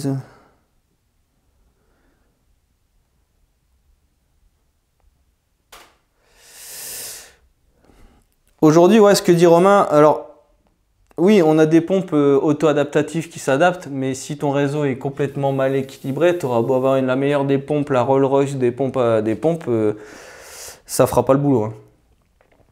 Ça, c'est clair et net, c'est que les pompes auto-adaptatives, donc c'est-à-dire que quand tu les mets en route, ils s'adaptent à ton réseau, ils calculent le débit, machin, etc., ils calculent les pertes de charge. Mais si tes radiateurs sont pas équilibrés ou que ton plancher chauffant, tout est ouvert à fond, lui, il va s'adapter parce que tout est ouvert à fond. Donc, il va envoyer la purée, quoi. Par contre, oui, les radiateurs les circulateurs auto-adaptatifs, où il y a aujourd'hui, peut-être que Romain parle de ça, c'est qu'il existe aujourd'hui des circulateurs intégrés à la chaudière avec une clé et tu le connectes à ton téléphone Et en fait, tu vas pouvoir équilibrer chaque radiateur à la mise en service en disant voilà, celui-là c'est bon, je l'ai équilibré. En fait, tu fermes tous les radiateurs et tu en ouvres qu'un. Je dis ça, je ne l'ai jamais fait, mais je sais que ça existe et j'ai hâte de pouvoir le faire. C'est qu'en fait, tu indiques en fait, par Bluetooth que en gros, tu fais radiateur par radiateur. Donc en fait, ta pompe te permet d'équilibrer tous tes radiateurs un par un. Et à la fin, quand tu as fini, tu dis c'est bon, c'est OK, j'ai tout réglé. Et là, le circulateur sait tout ce qu'il y a sur l'installation, les pertes de charge, etc. parce qu'il les aura calculés radiateur par radiateur. Et donc, de ce fait, là, tu as un réseau qui est super bien équilibré. Ça existe. C'est pas donné. Sur les chaudières Vaillant haut de gamme, ça existe. Il faut juste acheter la clé de chez Grundfos Bluetooth que tu mets sur le circulateur. Et donc, de là, tu peux régler ce que je viens de te dire. Donc ça, il y a toujours des technologies qui arrivent. Hein, et je pense qu'on sera un jour amené à en parler. Donc voilà, tout existe. Maintenant, quand tu es sur des vieilles installs déjà en place, bah écoute, si tu veux bien régler ton circulateur ou juste t'amuser à vérifier justement sur les installs que tu n'as pas faites mais que tu viens voir et que tu as des thermomètres ou que tu as des thermomètres Bluetooth, bah jette un œil, tu verras. Une fois sur deux, le circulateur, soit il est mal réglé, trop puissant, et en général, les gens ont une sensation de froid. Il fait chaud, il fait bon, il fait 20 degrés, mais tu as une sensation de froid sur les radiateurs. Moins sur du plancher, parce qu'un plancher c'est plus homogène, ça passe vraiment partout et puis tu as la chaleur qui monte, donc tu as moins cette sensation, mais c'est quand même aussi important d'avoir un delta T de 5. Donc on a 5 de delta T ici et 5 sur les radiateurs. Voilà, putain j'ai connu. 15 sur les radiateurs et 5 sur le plancher chauffant. Voilà. Après, on n'a pas parlé du collecteur. Donc ça s'appelle un collecteur et non pas une bouteille de découplage ou une bouteille de mélange.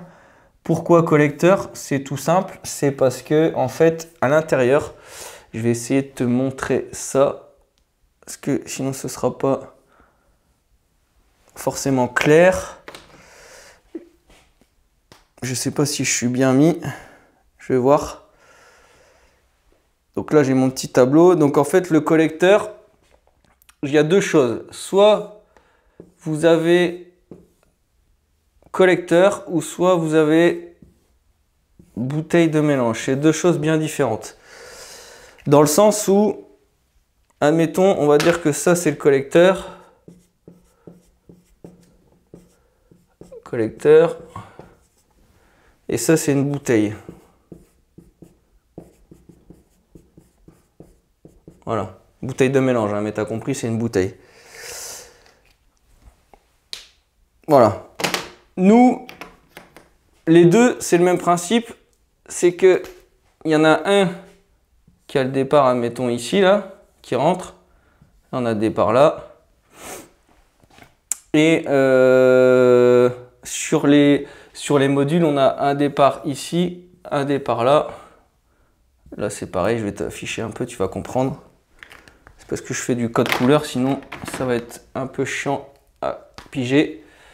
Donc là, ici, là, là, ici, on est là, on est là. Donc ça, ici, ça va être tes groupes pompe. Donc là, ça, c'est tes groupes pompe, hein, avec tes thermomètres. D'accord? Là, c'est pareil. Thermomètre ici, donc ça c'est exactement pareil qu'on a sur le schéma que je viens de te montrer là. Ce qui va se passer sur un collecteur, à l'intérieur, dedans, c'est raccordé directement comme ça. Tac, tac. D'accord?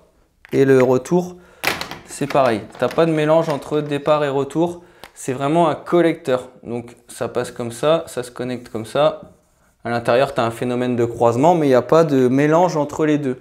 Là, on est vraiment sur un collecteur. Donc ici, tu n'as pas besoin d'un circulateur complémentaire puisque c'est les circulateurs qui sont ici qui vont aspirer directement sur la tuyauterie de départ. D'accord? Donc là, ici, on n'a pas de circulateur. Par contre, à l'inverse, sur une bouteille de mélange, et ben en fait, c'est entre guillemets tout con. C'est qu'en gros, c'est un cube où il y a 6 piquages dedans. Donc ça fait ça. je vais te faire des pas retour, mais en gros les deux sont connectés ensemble. D'accord? Donc là on a une boucle ici, et donc forcément ici, tu dois avoir un circulateur ici pour faire circuler dans ta bouteille et alimenter toujours la température demandée. Et après, tes groupes pompes ici vont venir puiser dans cette fameuse bouteille. Donc ils vont venir puiser leurs calories. Donc le départ et le retour, ils prennent dans la bouteille, donc tout est mélangé. Ils prennent dedans comme ça, tout est piqué dedans. Et en fait, tout est mélangé. Voilà, ici. Donc lui ici, il génère un renouvellement continu de la température dans la bouteille. Et après, vous prenez vos calories directement ici. Donc c'est pour ça qu'il faut toujours un circulateur qui aille alimenter votre bouteille. Et donc après, de là, on part avec les gros pompes. Maintenant, sur une pompe à chaleur, on peut faire ça. Sur de la chaudière à condensation, c'est pas terrible parce qu'on a des retours relativement chauds. Mais ça, on en reparlera sur un autre live parce que là, sinon, on va vraiment se perdre. Mais dans l'idée, c'est ça. Un collecteur, quand vous achetez un collecteur, soit vous le faites vous-même, soit vous l'achetez tout fait. Mais il y a deux choses. Il y a collecteur et bouteille de mélange, c'est deux choses bien différentes. Le collecteur, on n'a pas de mélange entre des barres autour. On ne mélange pas, on vient juste faire deux piquages au lieu d'un. Entre guillemets, au lieu de partir que sur un circuit, on peut en partir sur deux, sur trois, sur quatre. Ça existe pour quatre groupes pompes. Mais il n'y a pas de mélange entre des barres autour. Une bouteille de mélange, c'est vraiment, voilà, on circule dedans et on vient puiser les calories directement ici. Voilà pour ça.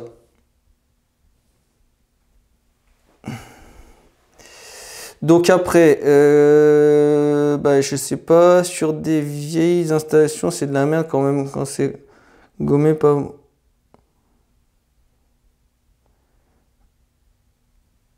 Alors ouais, sur les nouveaux circulateurs, ouais, c'est vrai quand il faut dégommer, mais en général, c'est rare quand même que les nouveaux circulateurs soient grippés. Ça arrive, mais beaucoup moins que sur les anciennes générations de circulateurs où on avait des soucis que ça se grippe.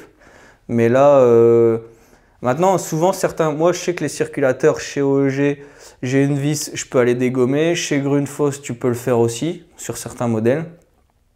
Donc ouais, à voir sur le nouveau circulateur là, que j'ai testé, celui-ci là, chez Thermador, où je vous en dirai un peu plus bientôt. On a aussi une vis de dégommage. Donc ouais, après ça dépend. Après ça dépend des marques. Bouteille de mélange, ballon tampon, c'est la même chose. Ça fera office d'un live, mais oui, entre guillemets. Oui, en fait, après, là, tu vois, bouteille tampon, bouteille de mélange, c'est la même chose sur le principe. La seule chose qu'il faut retenir, mais on fera un live dédié là-dessus et j'essaierai de m'entourer de plusieurs pour que tout le monde soit là et qu'on puisse échanger un maximum parce que j'ai pas forcément, je veux pas donner que mon point de vue et puis c'est important d'échanger là-dessus pour voir un peu les on-dit aussi beaucoup. En fait, ballon tampon et bouteille de mélange, c'est le même principe. D'accord? La seule chose qu'il faut retenir, c'est qu'un ballon tampon, avant, à l'époque, il n'y a pas si longtemps que ça, genre je fais mon Jones, mais il n'y a pas si longtemps que ça, les pompes à chaleur ou les chaudières bois, c'était du tout ou rien. C'est-à-dire que quand elles démarraient, il fallait qu'elles aient un temps de fonctionnement minimum parce qu'elles démarraient à fond tout de suite. C'est-à-dire que le compresseur, il n'y avait pas de fréquence, de variation de fréquence. C'est-à-dire qu'on n'était pas sur de l'inverter. L'inverter, c'est juste que le compresseur peut varier sa puissance. Avant, sur les chaudières bois ou sur d'autres choses, hein, mais essentiellement sur les pompes à chaleur, parce qu'il y en a beaucoup qui l'ont connu sur les pompes à chaleur, les pompes à chaleur démarraient en tout ou rien. C'est-à-dire qu'elles démarraient à fond et un compresseur doit tourner un temps minimum et ne doit pas avoir de court cycle, c'est-à-dire qu'il ne doit pas démarrer pour s'éteindre 2 minutes après. Le ballon tampon était là pour avoir un stock minimum d'eau. C'est-à-dire que forcément pour chauffer ce ballon tampon, la pompe à chaleur devait tourner autant de temps pour réussir à monter toute la température dans ce ballon tampon. Et donc c'est ce qui permettait d'avoir un cycle de fonctionnement minimum pour la pompe à chaleur. Et après, on venait chercher nos calories dessus. Voilà. Aujourd'hui, c'est un peu le même principe, mais le ballon tampon, il sert plus à la pompe à chaleur pour dégivrer. C'est-à-dire que la pompe à chaleur, quand elle fonctionne beaucoup l'hiver, à un moment donné, dehors, le groupe extérieur, il givre totalement. Parce qu'il y a tellement d'échanges, il récupère tellement de calories. À un moment donné, ça fait un glaçon derrière. Et donc, la pompe à chaleur doit faire un cycle inverse pour envoyer du chaud sur cette batterie et pouvoir la faire dégivrer, pouvoir la faire fondre. Pour faire ça, la pompe à chaleur, au lieu de récupérer des calories dans l'air, elle va récupérer des calories dans l'eau, ici. Voilà. Et donc là, il te faut un volume minimum. Donc ça, souvent, c'est déterminé par le fabricant. Le fabricant te dit, nous avons besoin d'une bouteille de mélange de 18 litres, 20 litres. Souvent, c'est ça. Tu mets une 25 litres, souvent. Après, je te dis ça, ça dépend des installs, mais souvent, moi, je mets une 25 litres. Je suis sûr que pour le dégivrage, ça fonctionne bien. Mais en fait, c'est ça. C'est qu'aujourd'hui, il y a deux phénomènes. Il y a le phénomène de la pompe à chaleur qui était en tout ou rien, ou la chaudière bois, qui est encore le cas sur certaines. Parce que faire de la variation de puissance sur la chaudière bois, enfin, j'y connais pas grand chose, mais je pense que c'est pas, ça doit exister un peu, mais pas ouf. Et donc, en fait, tu avais besoin vraiment d'un ballon, d'un stock qui te permettait de t'éviter les courts cycles de la pompe à chaleur. C'est purement ça. Il n'y avait pas d'autre signification. Et on se servait de cette fameuse bouteille pour faire du découplage et repartir avec, par exemple, un circuit radiateur, un circuit plancher et t'affranchir peut-être du collecteur. C'est-à-dire que tu mettais ces groupes pompes-là, tu les mettais en direct, en décalé, avec des décalages de piquage pour se connecter dessus. Mais ça, je ne vais pas rentrer dans le détail là-dessus, mais là, c'est vraiment pour parler de la bouteille. Et en gros, la bouteille, souvent, elle se dimensionnait, on te disait que, après, en fonction du kilowatt, par exemple, je sais pas, ta pack, elle faisait 10 kW, et ben, en gros, il fallait entre 10 et 11 litres par kilowatt sur une pompe à chaleur en tout ou rien. Hein. Pas sur une inverter, pas sur une variation de puissance. Et donc, il te fallait 10 litres, 11 litres par kilowatt pour déterminer ton ballon tampon. Et donc, forcément, souvent, pour 10 kg, tu avais 100 litres. Pour une 16 kg, tu avais 160, 200 litres de tampon. Voilà, c'était pour ça. C'était pour ça que c'était fait. Et aujourd'hui, c'est un peu différent. C'est que les volumes sont beaucoup moins importants. Parce que déjà, quand la pack démarre, elle regarde en fait la température entre départ et retour. Si elle voit que son delta T est stable, elle va baisser sa puissance pour justement prolonger son temps de fonctionnement et non pas continuer plein pot parce qu'elle voit qu'il n'y a pas forcément d'échange de calories. Il y a une demande, mais il n'y a pas forcément beaucoup d'échanges. Et donc, plutôt que de fonctionner à fond, les nouvelles en inverter, comme les chaudières à condensation, elles ont une variation de puissance. Donc, c'est pour ça qu'on n'a plus des grosses bouteilles comme ça. Voilà. Mais, ouais, les bouteilles casse pression. Après, on met aussi une bouteille quand on n'a pas forcément le même débit en primaire et en secondaire. Ça veut dire que forcément, si tu as un circulateur, radiateur et un plancher chauffant, tu as deux débits différents puisque ton delta T, il n'est pas pareil. Tu vas forcément avoir plus de débit sur un plancher chauffant que sur un radiateur. Donc forcément, tes débits ici ne seront pas équivalents. Ça va perturber un peu le truc. Donc là, tu mets une bouteille, entre guillemets, casse-pression. C'est pareil qu'ici, c'est que si tu avais même ne serait-ce qu'un plancher chauffant qui avait un gros besoin de débit et que ta chaudière ou ta pompe à chaleur ne pouvait pas l'absorber, on découplait pour justement laisser la chaudière ou la pompe à chaleur tourner à sa façon pour maintenir à température ce ballon tampon. Et on avait, et on a toujours, le plancher chauffant qui lui a un autre débit et donc forcément on génère et on gère le débit différemment.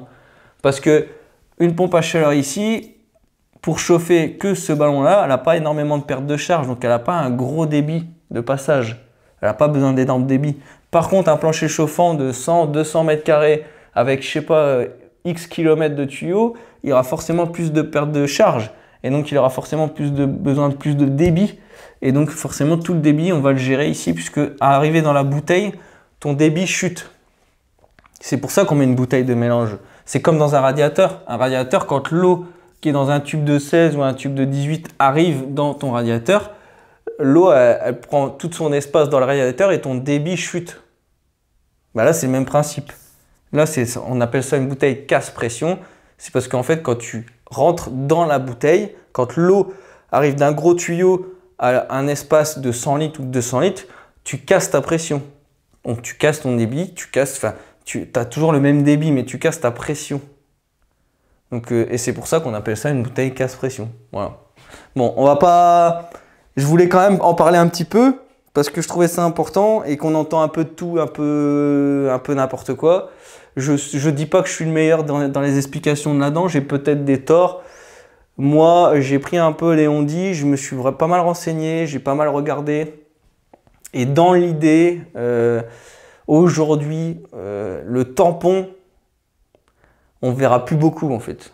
Le ballon tampon, pour éviter les courts cycles, on l'aura moins. On l'aura, mais sur des plus petits volumes que ce qu'on pouvait avoir aujourd'hui. Maintenant, des pompes à chaleur en tout ou rien, il y en a encore. J'en ai encore installé une en géothermie l'année dernière qui fonctionne très bien et tu dimensionnes ton volume. J'ai eu 200 litres de volume d'eau dans un ballon et ça fonctionne très très bien. Et avoir un compresseur en tout ou rien, c'est très très bien aussi. Ça t'évite d'avoir des cartines vertères, etc. Donc c'est beaucoup plus simple de fonctionnement. Donc voilà, après tu t'adaptes. Aujourd'hui, en fait, ce qu'il y a, c'est qu'aujourd'hui, on cherche l'économie, on cherche le gain de place. C'est pour ça hein, qu'aujourd'hui, qu'on a des variations de puissance, c'est pour rafraîchir les volumes d'eau, etc. Voilà. Mais il ne faut pas mélanger ce qu'on avait à l'époque avec ce qu'on a aujourd'hui, etc. Et c'est ce qui se fait un peu, malheureusement, dans le métier, c'est qu'on mélange tout. Je ne dis pas qu'à l'époque, c'était pas bien. À l'époque, c'était très bien, mais à l'époque, ils faisaient en fonction du générateur. Et nous, aujourd'hui, on fait différemment parce qu'on a d'autres générateurs avec d'autres contraintes. Donc voilà, il faut juste s'adapter. Mais en gros, bouteille tampon, bouteille de mélange, chez le particulier, il n'y a aucune différence. C'est juste après une question de volume d'eau que tu as besoin pour ta PAC, pour le dégivrage ou pour les courts cycles, etc. Mais sinon... il n'y a rien qui change. Franchement, il n'y a rien qui change.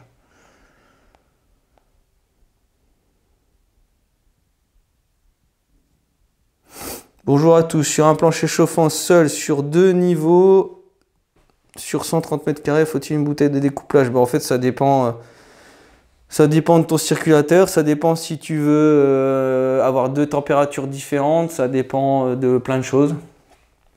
En fait, il faut vraiment regarder. En fait, ça, c'est des questions auxquelles c'est difficile de répondre si on ne connaît pas le chantier, si on ne connaît pas le débit, si on ne connaît pas la puissance. Enfin voilà, vous pouvez avoir très bien une chaudière ou une PAC de 16 kg pour 130 mètres carrés qu'une 5 kg ou 6 kg. Ça dépend de l'isolation, ça dépend de plein de choses. Et donc de ce fait, plus votre puissance de PAC va être faible, plus votre circulateur à l'intérieur sera faible. Et donc on va forcément attaquer une bouteille. Alors de toute façon, moi je vous dis... pompe à chaleur, bouteille. Ceux qui ne mettent pas de bouteille sur les pompes à chaleur, vous faites ce que vous voulez. Mais moi, je ne vous le conseille pas. Il y a des fabricants qui vous disent qu'il n'y en a pas besoin. Moi, je vous dis qu'il y en a besoin. Oui, il y a Dekin, je crois, alors ils mettent une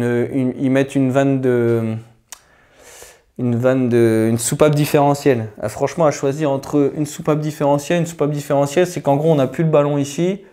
On a un piquage entre départ-retour avec un ressort. Et quand le ressort ici détecte que la pression est trop importante, il ouvre pour envoyer ou que voit que le débit n'est pas suffisant, il ouvre pour laisser passer et recréer un débit dans la pompe à chaleur. Mais alors ça, si vous voulez retourner sur vos installs, vous mettez ça, vous êtes tranquille. Hein. Avec une pompe à chaleur, avec ça dessus, mettez une bouteille et vous ne serez jamais embêté. Une bouteille, c'est même 25 litres, ça prend pas énormément de place. Oui, c'est un coût supplémentaire. Mais moi, je vous dis hein, par expérience, les packs sans bouteille, j'en ai vu, hein, on en a remplacé. Donc voilà, après, moi, je vous dis mon expérience.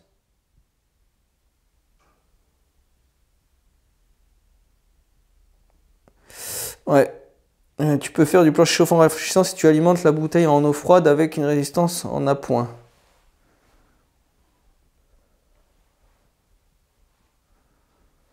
Ah, j'ai pas tout compris. Quel intérêt de mettre du rafraîchissement si tu as une résistance électrique? Parce que la résistance électrique, elle fait que du chaud. Et si tu as un plancher chauffant rafraîchissant, c'est le même principe, il faut tout bien isoler.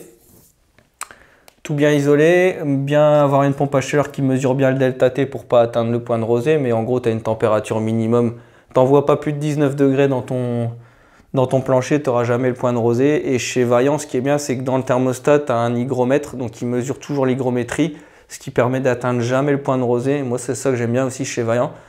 C'est que sur la pompe à chaleur qu'on a posée, on a fait du rafraîchissement, donc on avait l'install de chauffage identique à celle-là. Et quand ça passe en rafraîchissement, c'est le même principe, hein, tu envoies du froid. À la place du rouge, bah, tu es totalement froid, et à la place du bleu, tu es un peu plus chaud forcément, parce que tu échanges les calories, mais dans l'autre sens. Oui, tu peux faire du rafraîchissement. La seule chose, c'est qu'il faut tout doit être calorifugé, sinon ça pisse de partout, enfin ça coule, ça condense quoi. C'est la seule chose qu'il faut bien faire attention. Ah ouais, il n'y a pas de pack, il y a du ballon solaire qui fonctionne pas. Ce qu'il y a, c'est que pour faire du rafraîchissement, il te faut forcément une pompe à chaleur, hein. Pour faire du froid, y a pas, avec du solaire, tu feras pas de froid. Avec une chaudière, tu feras pas de froid. C'est obligatoirement une pompe à chaleur. Et après, oui, sur le ballon tampon, tu peux avoir une résistance électrique, mais soit je comprends pas bien la question. Je parle uniquement en été, d'où la résistance pour ne pas avoir de l'eau à... Ouais, non, mais alors là, non. Il faut pas faire du rafraîchissement en enclenchant une résistance électrique en plus. C'est-à-dire que là, tu as la consommation d'une pompe à chaleur qui fait du rafraîchissement et une résistance électrique. Ou même... enfin non, faire du rafraîchissement en enclenchant une résistance électrique, c'est ingérable. Ingérable. Puis je vois pas l'intérêt là, franchement. Ouais, peut-être que tu pourrais envoyer une eau de forage à 12 degrés ou machin. Ouais, enfin, c'est pas. Là, franchement, écologiquement, c'est pas ouf.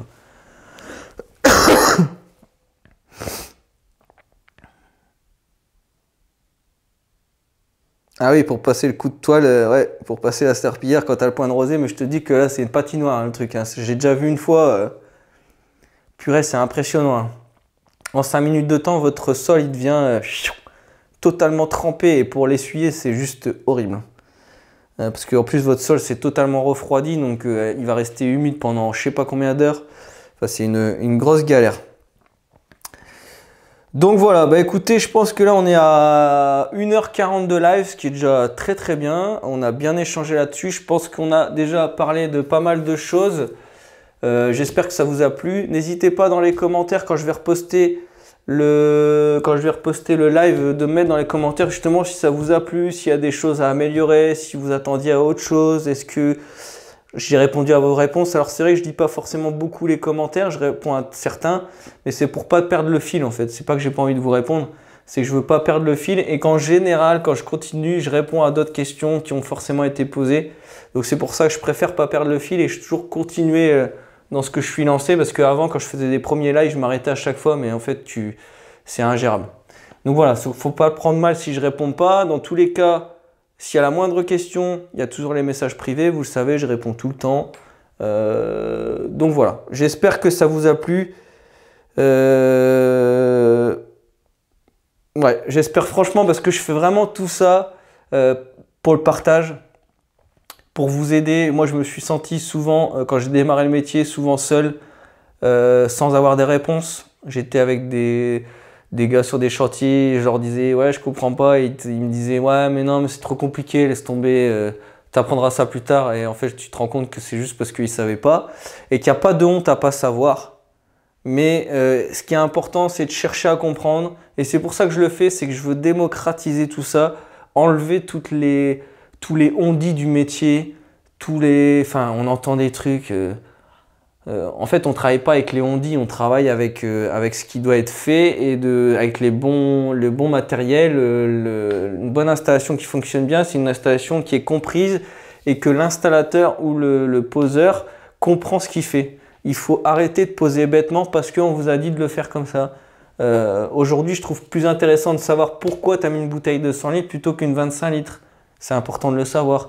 Pourquoi on met un pot à bout, pourquoi on met un dégazeur, pourquoi on règle une noix d'eau, pourquoi on met un vase, et non pas le poser bêtement en se disant bah, de toute façon on m'a dit de le mettre, je le mets. Et c'est pour ça que je fais tout ça, c'est pour accompagner les apprentis les installateurs comme moi qui sont à leur compte et qui se posent peut-être des questions. Moi, j'en apprends aussi sur les réseaux. Quand je ne sais pas, je vais me renseigner, on me donne des réponses. Donc moi, je trouve important de le faire aussi à mon échelle. Je connais pas tout, mais en tout guillemets, tout ce que je connais, j'ai envie de vous le transmettre. Là, aujourd'hui, je me lance dans la clim. Donc, petit à petit, j'apprends des choses. Donc, demain, on aura certainement des choses intéressantes en clim à discuter. En chauffage, on aura encore plein de choses à discuter parce que là, c'était entre guillemets un tour global du chantier, mais limite, enfin, du schéma. En chauffage, mais limite, on pourrait limite faire un live que sur chaque organe, tellement ça peut être. On peut rentrer dans la technique et avoir plein d'explications. Mais vraiment, demain, aujourd'hui, voilà, demain, mon souhait, c'est de pouvoir vous accompagner, m'accorder un peu plus de temps que j'en ai aujourd'hui, parce que dans l'entreprise, je travaille beaucoup sur chantier, etc. Demain, dans l'objectif, ce serait peut-être de prendre un peu de temps pour vous et pouvoir créer encore plus de contenu, plus qualitatif, avec des fiches techniques, vous accompagner sur le chantier, vous donner des logiques de calcul assez simples, jamais très complexes, avec des plus, des moins, des machins, des trucs. Je essaierai de vous trouver des formules simples que vous pourrez utiliser sur chantier directement, des petites astuces comme les circulateurs. Voilà, tout ce que je peux apprendre, tout ce que j'ai pu apprendre au fur et à mesure des années et ce que je vais encore apprendre, parce que le chantier, je ne le quitterai jamais, c'est pas possible, j'adore trop ça. Par contre, moi, ce qui me plaît, c'est la technique. Ce qui me plaît, c'est de me dépasser, d'intervenir sur des choses que je ne connais pas forcément et que je vais me renseigner, je vais apprendre pour me perfectionner. Donc voilà, et en échange, vous retransmettre tout ça et vous dire mon expérience, mes ratés, ce que je fais plus, enfin voilà, plein de choses comme ça. Donc il y a des belles choses à venir. L'année prochaine, ce sera une belle année, je pense, parce qu'il y a des choses qui arrivent, des choses intéressantes. Je ne vous en dis pas plus, mais en tout cas, je le fais avec grand plaisir. Vraiment avec grand plaisir. Sincèrement, je le fais avec grand plaisir. Vous êtes beaucoup à me dire que vous appréciez le fait que je tague pas beaucoup les marques. Ça ne veut pas dire que je ne travaille pas avec les marques.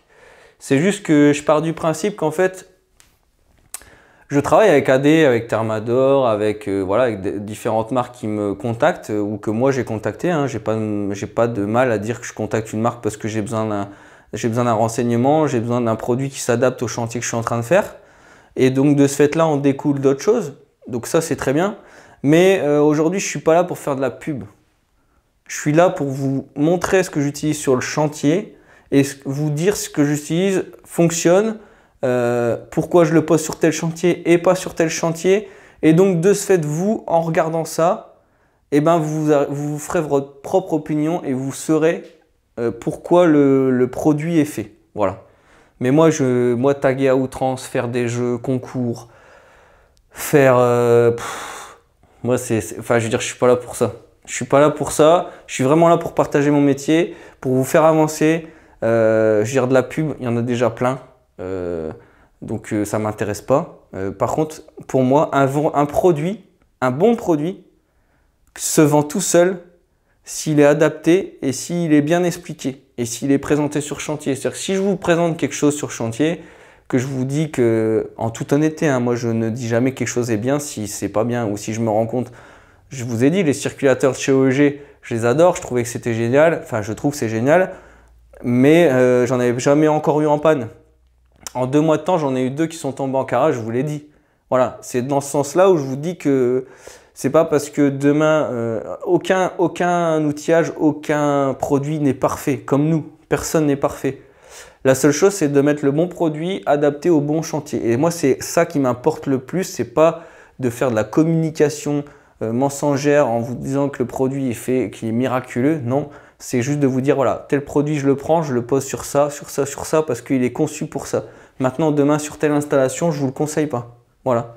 C'est comme le débitmètre. Je vous dis que c'est bien de le mettre, mais à un moment donné, si tu as des notions de coût, eh ben, tu peux t'en affranchir si tu as un débitmètre électronique sur ta pompe à chaleur. Ça ne fera pas le même boulot, mais voilà, tu le sais. Et c'est un peu tout ça.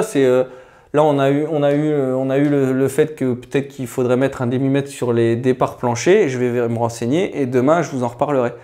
Donc voilà, aujourd'hui, j'apprécie énormément vos retours dans tous les sens. c'est-à-dire que ça vous plaise. Il y en a qui me font aussi des critiques mais constructives, ce qui me permet d'avancer et j'ai aucun mal avec ça. Justement par exemple au vase d'expansion où il y en a qui m'ont vu mettre des tuyauteries trop longues sans purgeur, qui m'ont fait la réflexion et ils sauront se reconnaître, ceux qui me l'ont fait. Et je ne l'ai pas du tout pris mal puisque aujourd'hui j'ai pu vous en parler et j'ai pu vous dire que justement ce n'était plus à faire parce qu'il y avait une logique que je n'avais pas forcément pensée et c'est pour ça que je vous en parle. Voilà. Donc c'est ça. Mais aujourd'hui, voilà, je suis pas là pour faire de la pub. Je suis pas là pour vendre des produits à outrance. Je suis là pour vous expliquer comment je travaille. Je suis là pour vous montrer comment je travaille. Je suis là pour vous montrer comment j'utilise les produits que j'achète ou qu'on m'envoie, peu importe. C'est pas le problème. Moi, je vous dirai jamais d'acheter quoi que ce soit. Je vous montre sur les chantiers comment ça fonctionne et ce que ça fait. Après, vous faites votre propre choix et en âme et conscience. Voilà. Dans tous les cas, moi, si je travaille avec un produit, c'est qu'en général, j'en suis satisfait. Des fois, j'en essaye et que peut-être dans quelques années, je me rendrai compte qu'ils ne sont pas si bien ou à l'inverse, qu'ils sont top. Voilà. Mais il n'y a que le temps qui peut le dire. Sincèrement, vous présentez un produit qui a 6 mois ou qui vient de sortir ou avec un nouveau fournisseur avec qui j'ai jamais travaillé et que je vous dis le produit il est miraculeux, c'est génial, purée, c'est top, ça va me changer la vie. Peut-être que ça peut te changer la vie sur certaines choses.